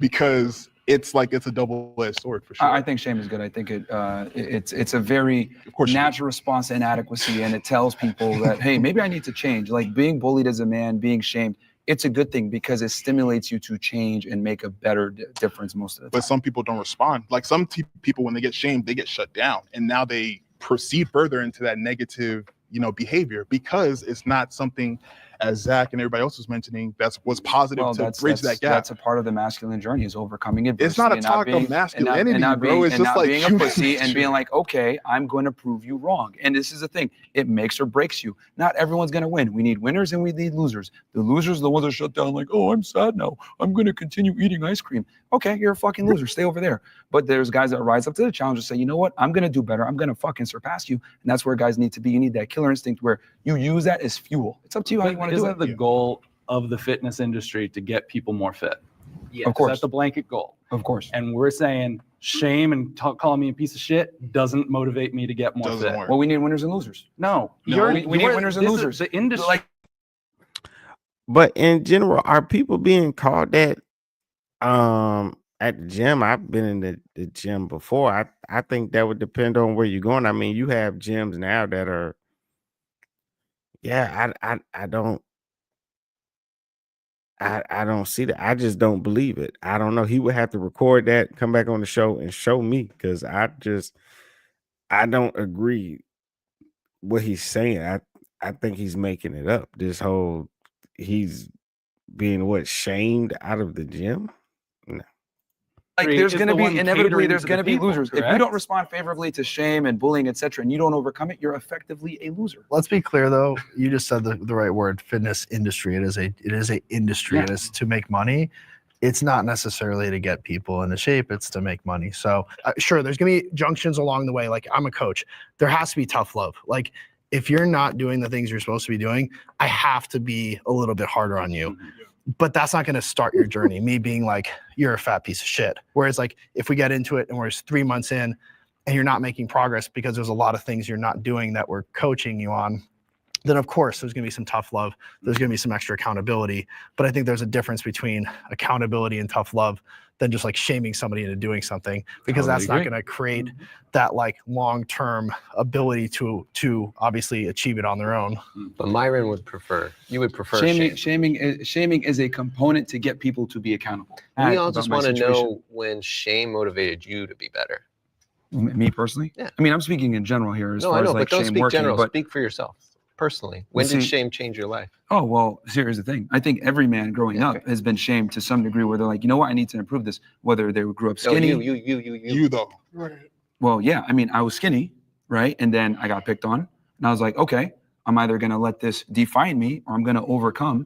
And I was like, all right, I'm going to go to the gym and start training. But does it work in any other interpersonal relationship? Like, have your parents ever shamed you, come down on you, made you feel like shit? Absolutely. But did you deserve all of it, 100% of it? Absolutely, they shame me, and I think that's fantastic. And I think that's a part of your parents' job, is to shame you for your fuck ups. What about people in abusive relationships or with abusive parents who are now in no contact situations or anything like that? Not me. I love my folks. They're great. Yeah. But like, just for the TV record, in case they watch it. Like, but I know a lot of people who There's are always on a like line. no There's contact. always a line. But So that's all I'm saying is in the in the fitness world, I would rather be with someone who's trying to uplift me, trying to get me to improve, hold me accountable. Tough love, absolutely, I think is important. Yeah. There's a total difference between tough love and shame. Absolutely. Shame is a component of tough love. Shame is only done with the intent to hurt somebody, not to uplift them. We got to reset. We got to reset. That's fine.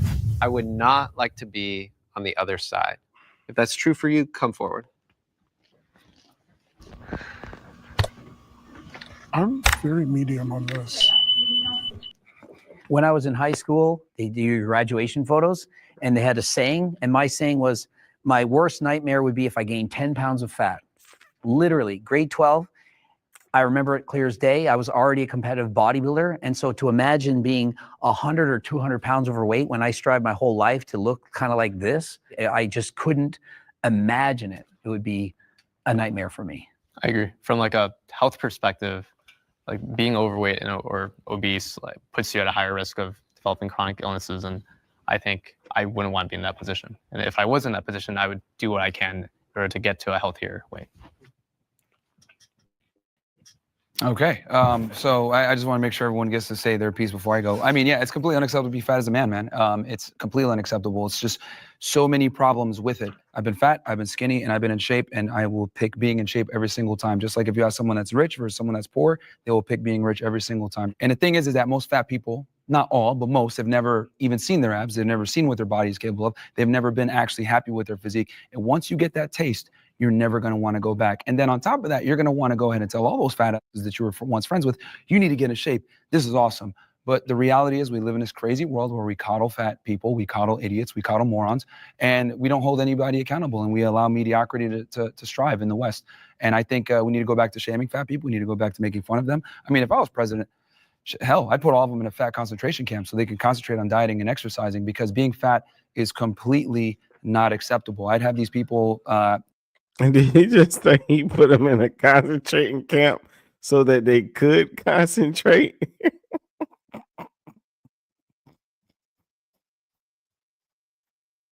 Yo, buddy with the green suit is now he should understand what they mean, because look how he's looking at Myron. He's disgusted with him. See? Now maybe he understands what Myron was saying earlier, how you could look at somebody and be disgusted.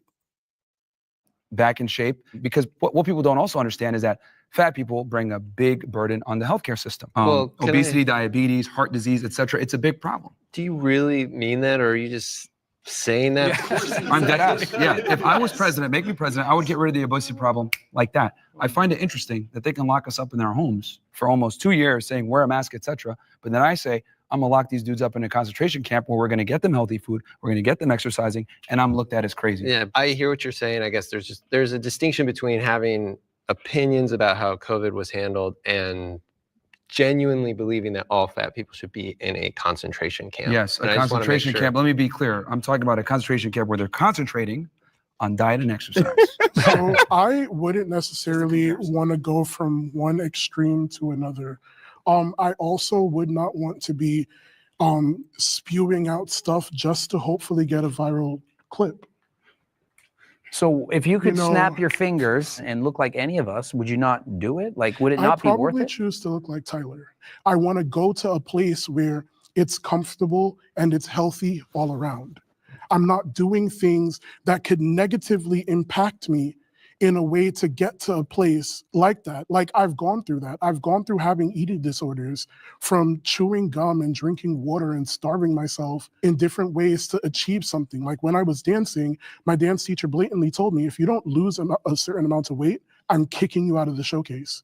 So what did I do? I resorted to everything that I could possibly do to cut pounds like crazy. And it wasn't sustainable. It really screwed with me mentally, but I was doing it. And of course, like, in the moment, it sort of felt good, but then I fainted in class one time. And that really, really sucked. So I feel like you would switch sides if it meant doing it naturally. Like, he's obviously Yes, natural, he's that's natural. what I'm saying. Obviously not. I would switch sides if it meant that I could do it in a healthy way. And I mean, obviously, like I expressed, that I'm working on that. And I'm not saying that what you did was wrong. I really applaud the fact that you're saying to people like, hey, this was what my journey was. This is what it took. But I really don't advise that. Okay, so here's the thing, man. Like, excellence and comfort cannot coexist. If you want to be an anomaly and you want to be the trendsetter, you want to be the top guy, you got to be able to be comfortable being uncomfortable. As far as like weight loss, because you said I'm just saying things to get a viral clip, how would you deal with the obesity problem? Like I said, pouring life into people. How am I dealing with it? I'm sharing what it's taking me. Explain I'm what pouring sharing- life is. Like, what would that actually look like? As someone who creates content online, I share what it is that I do in the gym. I share my routine. I talk about like, hey, today was a shit day, but guess what? I pushed past that and I just benched 405. That's more than I weigh. When I want to hang out with friends, if I know that my schedule does not allot me that time, but I know that I have this time during the gym, I'll tell my friends like, hey, pull up with me. So you're inspiring others. Yes. Okay. Well, what if I told you at the camp, everyone's exercising together and they're inspiring each other? But Same thing. you Same thing. approached it at such a negative way. Like you approached it from a place of shame. And like most of us have blatantly told you that shame didn't really work. Shame is what led me to an eating disorder. Shame is what led me to unsustainable weight loss. Whose fault When is that, what though? we're looking for is Whose fault is that? stability. Whose fault is that you decided to go So- an unsustainable route with dieting? Whose fault is So if I was given a timeline that I needed to meet and I'm trying to figure out without also having the tools to do so the proper way, and I'm just grasping at straws on how I do it, yeah, it's not sustainable. Yeah. So whose fault is it that they chose an unsustainable route to lose weight? That's your fault. It's See, the an problem is that you're a amalgamation. professional victim. I don't know if you've caught on to this, but you're a professional victim. You constantly blame others. Oh man, who said that in the chat earlier? Somebody called him a victim.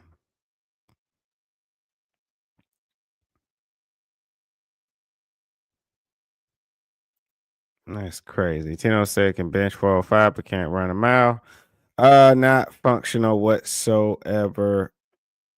Not fit. Marcus says, you are a grown ass man. Stop being a baby. Stop looking for someone to hold your hand. Get up, be a man, and get in shape and do the right thing for your health, for your family. He says for yourself. Yeah, Travis says he's definitely grasping at at straws, McFlurry. Swole said, yeah, he's a victim for sure. Yeah, he has that victim mentality for sure.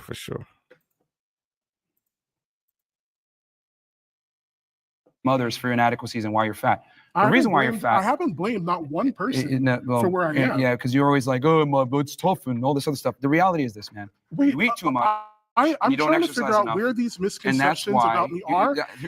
Again, you can say whatever you want to say. I do want to press. I called you out on it, and I said, here's the thing. you're And this is searching how for fat a people viral think. clip. You're Everyone searching for a has an viral clip, excuse for and why I they're think fat. that it's really sad. And they can't I take think accountability it's for why they're really, fat. really sad. We got to pause. They should have just made this like a debate between them two, man, because they just clearly don't like each other at all. Let's bring in our disagreeers. Well, you guys were arguing so much, I forgot the prompt. What was the prompt again? It was I don't want to be on the other side. Oh, okay.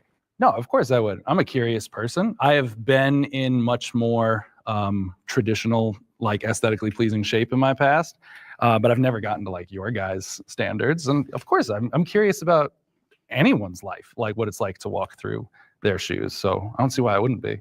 Yeah, I absolutely chose to, if I could, I'd switch. So when I was my lightest weight, which was 273, I wasn't anywhere near you guys, but I had muscles. I felt really good about myself. And now that I've fallen back, I literally like almost hate life because I got somewhere, got really close, and it was out of reach. And now I'm falling back and I got to fight again. So if I could, I'd absolutely would switch. What makes it hard to, like, I don't understand, like, you were 273 feeling great. How did you get back? Like, I'm curious. Yeah, Curious. no, absolutely. How does that happen? So when I started my weight loss journey, I was very focused. Like, I can't take any outside help. Like, I got to do this on my own. I did all the research myself. So my problem was when I would hit plateaus, it hit hard because I'm like, I'm doing what I'm supposed to do. Why not cutting weight? So eventually I hit enough plateaus to where like my mentality was just breaking down. Yeah, no, I mean, I agree with the prompt, just saying like, I probably wouldn't go extreme like on your side of the spectrum, so that kind of stuff, but I would like to look like Tyler. Everyone wants to look like Tyler. Tyler is the ideal for me of what I want to look like. But I mean, I wouldn't wouldn't be that short too. But like, I think, look, I'm just gonna say it, the elephant in the room. Every fat person would want to be in shape. The problem is that they're not willing to do what's required to get in shape. Hence why they are fat. It's abundantly clear what you think. Like we've got it. Kudos to you. It's a lie. The next prompt is your physique is in your control. Can the agreeers please step forward? All right, I think this might be the last prompt. This is the one they asked the women in the last video. Is your physique is in your control? So long story short, in 2018, I got to my heaviest weight, which was 441 pounds, and I was depressed as like, I'm not gonna cuss, but You can say it. I was depressed as fuck, man. Like it was really hard. My weight had built like a cage around my mind. So even things that I knew were good for me, I couldn't even like go for it because my mentality was just so messed up. And it got to the point to where I had someone tell me like, dude, you're gonna die.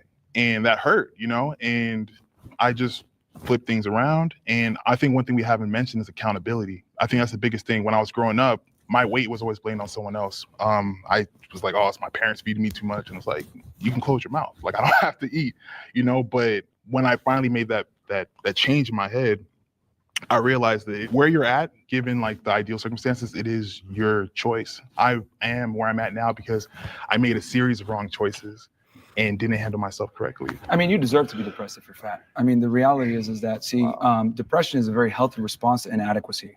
When you're a man, you got to go out there and produce. We're not women where we can just coast on our looks and make it through life. As a man, you must produce. I gotta cut you off, bro, because no one deserves to be like, people die from that shit, bro. Like no one deserves to be depressed. Let me finish. The reason why you feel depressed and it's a healthy response to you being fat is because it's your body telling you like, wow, what are you doing? You need to fix this. You're sad because you're not going out there and accomplishing what you're supposed to do. It's your masculine duty to make money, to be successful, to lose weight, to be strong and fit so that you can protect and provide for the people that you love. And when you're not able to do that, you get depressed and you get sad, rightfully so, because you're a fuck up. Have you experienced depression? Well, I've always been, I've had times where I've been sad and stuff, but I always get over it. So you shouldn't speak on it then. And That's I like think real that's very shit. insensitive people to Yeah, people who actually people have deserve mental to be health disabilities. Depression most of the time is not real. No. That's fucking wild. No. That's Okay. fucking wild. It's The not. earth is flat. A lot of the times when people are depressed, it's because of their own inadequacies.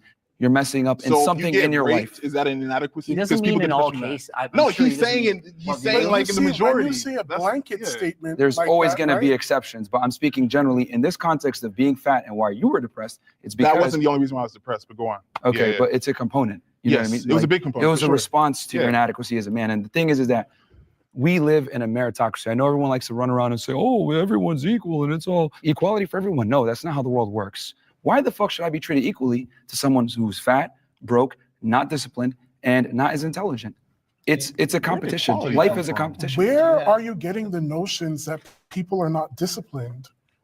Where is that coming from? If you look at depressed guys, etc., look at their life. 9 out of 10 times, they're not going to the gym. They're not making the money that they're supposed to be making. They're not where they need to be. Show me a guy that's making money, successful, has a good set of friends around him, has a network, etc., that is depressed. You would rarely find that. Are there Bro, exceptions to there's the rule? so many- Of course. there are There's always so many people exceptions that to the have rule. hit the news that There's have always exceptions to the unalived rule. themselves because There's they were depressed. there's They were always making exceptions money, to they the were rule. fit. But in general, Understand that it's not black and white. when you get depressed, a lot of the times it's because you're a fuck up and it's your body's natural response to you being a fuck up. Has anyone here ever felt like they didn't have control over their body or their physique? There's times where I felt like I didn't have the control I wanted, but there was never a point where I'm like, this isn't within my ability to do. Yeah, I think we all go through stages, especially mental Yeah, health. you wish it was easier sometimes, but other than that, it's like, no, of course I'm in control of it. I know I am. So I've started a fitness journey. I've been smaller, I've been bigger. I used to be a dancer. This really was what fueled me, hit a depression. I turned to food as, something to comfort me. And I realized that I was spiraling, right? Started working out again, kind of fell off of it. But this year I told myself it was my year of renaissance, right? That I was going to actively make the changes in all aspects of my life, including my health, including what my body looks like and what my body is capable of. And so I've been doing that. Now, did that mean that I was any less of a hard worker? No. I fucking worked 3 jobs 2 of them that I love, and 1 of them as a survival job to make sure that I'm able to continue doing what I love. So I go to the gym every single day after work. It doesn't matter what time I get off of work. It doesn't matter what things that I have going on after work, I go. But again, going back to assumptions, you looked at me and you made assumptions about laziness, about not caring about my health and things like that, when that's the complete opposite. I reached out, I got myself a trainer because I was like, I can't do this alone. And I told him straight up, these are the things that I want you to work on with me. I want to work on building mass, losing weight, but most importantly, consistency. And I feel like all of you guys can agree that that's what it is, right? Am I where I ideally want to be yet? No. But I also learned that I needed to love myself as I am right now and build those tools so that when I get to where I'm going, I can enjoy it that much more because it's a labor of love. It doesn't have to be a labor of love. Some people who are overweight, are they going to the gym? Are they putting the fork down? Are they doing the things they need to do? If they spent 14 hours a week doing cardio and eating healthy, they would lose the weight. I spend 14 hours a week learning Spanish, even though I am horrible at it, but I'm trying my best. And if everyone else tried their best, we wouldn't see anyone morbidly obese on this planet. I don't disagree with you at all, but I think you said it's like you're spending 14 hours doing Spanish. For me, you know, I still work out every week. I still prioritize my health, but there are other things in my life that do Eat take half a the higher calories and you're going to be very skinny. But that doesn't guaranteed. matter to me. That's the whole I'm thing. not saying you need to. I'm just saying no one no. should make excuses. And that's why I think that's why we all sat down. I totally agree. It's within my, because I've gotten really svelte in my past, but I was at like my worst state mentally, like didn't feel good, wasn't prioritizing the things that meant something to me in my life, my career, my family, my daughter. Health is still super important to me. That's why I still work out, still lift, still do cardio, still hike, still bike, still do all those things. The amount of time I've had to spend in the past to get to that isn't worth it in my daily life. I'd rather spend that time, you know, I would say focusing on also, would you agree, like looking at his physique, like he's at a perfectly, I would say, maybe healthy. No. You think? He's definitely overweight, definitely obese. I mean, if you count BMI, I'm not trying to put you down, just being honest. By a BMI standpoint, But there's a I'm big difference absolutely between obese. this weight and if you gain 200 pounds. But if you gain 200 pounds, I'd be like, why are you doing this to yourself? You know what I mean? But I That wouldn't would be happy gaining 200 pounds. That's kind of what I'm saying. Is I kind of found kind of like a homeostasis where I'm happy and I feel healthy and I feel active and I feel like I can do what I need to do. All my numbers are in the right place. So I feel good. It's just, it hasn't been a priority for me to go further. Yeah, you don't need to. It's all about balance for me. Halfway. Yep.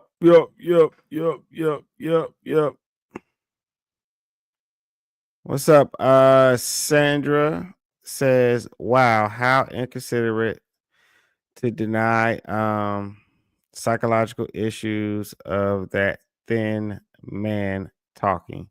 Like thin people automatically don't have psychological issues. Yeah.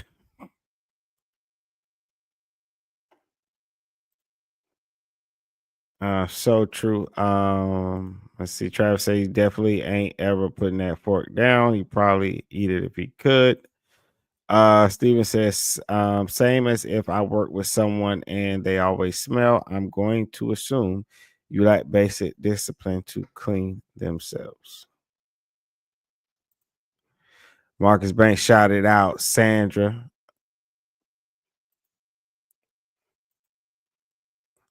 Well, he was agreeing with her. Let's see. Cool. All right.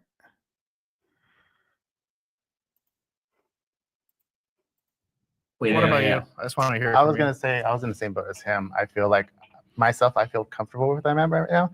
I've lost 100 pounds. Congrats. I know. Thanks. And I can keep going. I can step, but like doctor says, everything's fine with you. You are obese, but I will never forget. The doctor told me you're healthy obese, which was like blew my mind. Healthy for being obese. Yeah, probably. so I needed just one health condition to qualify under health insurance for a weight loss supplement for them. I didn't qualify. I had no high blood pressure, didn't have diabetes, didn't have anything else. So I was like, okay, well, I just want to lose weight because obviously as I get older, it's not going to be like that. But I mean, perfectly, I know I have the control to get where I'm at right now or where I want to be, but I'm pretty happy. So yeah, that's awesome. I feel like what's sustainable is different for everyone, right? I think there's a way to weave in fitness in your life in a sustainable manner that might not encompass you losing a ton of weight. I think people kind of have different stages in life where they're focusing on different things, and I think that's something I can completely respect. Yeah. At the end of the day, as long as you know that you have the agency to actually make that change. Yeah. When the Let's see. Anyway, oh man, shout out to Travis. Appreciate you coming through, man. We'll catch you later, man. Yo, Travis was back to back. A lot of y'all was back to back. I ain't never heard so many or read so many jokes ever in my life. I mean, back to back. I don't even know. Like, did y'all memorize these jokes? Were you just coming, just freestyling them? I ain't never seen so many jokes ever in my life, just back to back. They was just coming. And matter of fact, y'all couldn't have thought of them because y'all was thinking of the jokes while they was talking. They would say something and then y'all would just come right with the joke. Had me cracking up, man. Man, I loved it. It was hilarious. Yeah, you know what? I don't know what it is, but like listening, I don't know. I just feel like these guys got a lot of excuses, but I can understand if that's your position. It's going to be hard to hear certain things about yourself. I guarantee you this though, they will leave and they will go home and they will remember the things that was said to them. I think it will make a difference. I don't think people always accept your advice in the beginning. Let's see. Oh, this is about the end of the it. time comes when you want to do it, like I don't see anything wrong with that. I was very curious, out of show of hands, who here feels like after spending time in this space, you feel like you're closer to understanding the other side than when we stepped in the room? Yeah. A little surprised. I understand it less. Literally, like we can't. We run the risk of it blowing open again. But this was a super interesting discussion. One of the more interesting episodes I've been a part of. So thank you all. Thanks for sharing your perspective. Absolutely. I think that's a wrap, right? Yep. That's a wrap. That's a wrap. That is a wrap. That is a wrap. Man, appreciate you, Mr. Steven. Appreciate the sub, bro. Thank you for that, man. I appreciate you all. Shout out to Marcus. He's one of the moderators here. I think we're gonna do another show later on, and then I don't know. The Prince of Petty, he might come on later, man. Shout out to everybody, man, that was here. Steven, my brother Marcus was here, Tino, Travis, who else was here? Sandra, shout out to you, Tino, of course. Did I say Tino name all the way? Since I be repeating people's name. A lot of other people went through. Oh man, Mr. Niner, Mr. Niner. Man, it was hilarious, man. I appreciate y'all coming through, man, and having the conversation, man. I had fun. The Swole Sorcerer, shout out to you. Appreciate you coming through. I had a blast with y'all. Bobby Fisher. Oh man, I had a blast, man. It was funny. Like I said, man, those jokes was coming back to back to back to back, man. I was like, man, they're gonna run out of jokes, and it just didn't happen. Did not happen. It was hilarious. If we was all on that show, they would have kicked us off the show with those jokes. They were barely tolerating. They was barely tolerating Myron. I know they wanted to kick his ass off the damn show.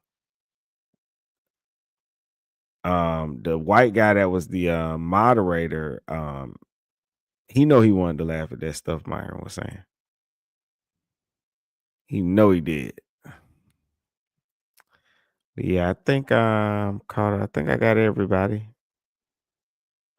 I apologize if I left anybody's name out, but I do appreciate, man, everybody coming through and the support and talking and having the conversation. The chat always makes everything better. Yeah, I think I caught everybody. Yeah.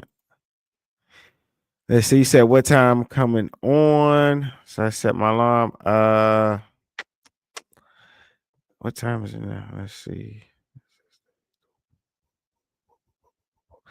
It might be around 11 12ish, I guess. I'll probably take a nap, give me a little something to eat, and then around like maybe like 11, maybe 12 or something like that. I probably hop back on around that time. I think Prince got he got another one of these he want to look at. It's the Feminist is the one he want to do. So yeah. So I'll probably be back on around that time.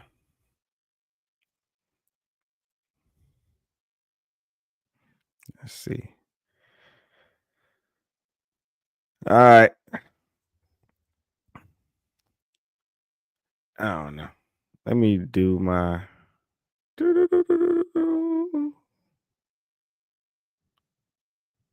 Where is it at?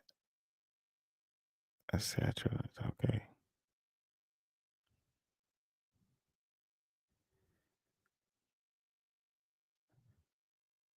Oh man.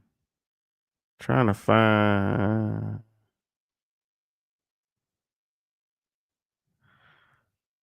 All right.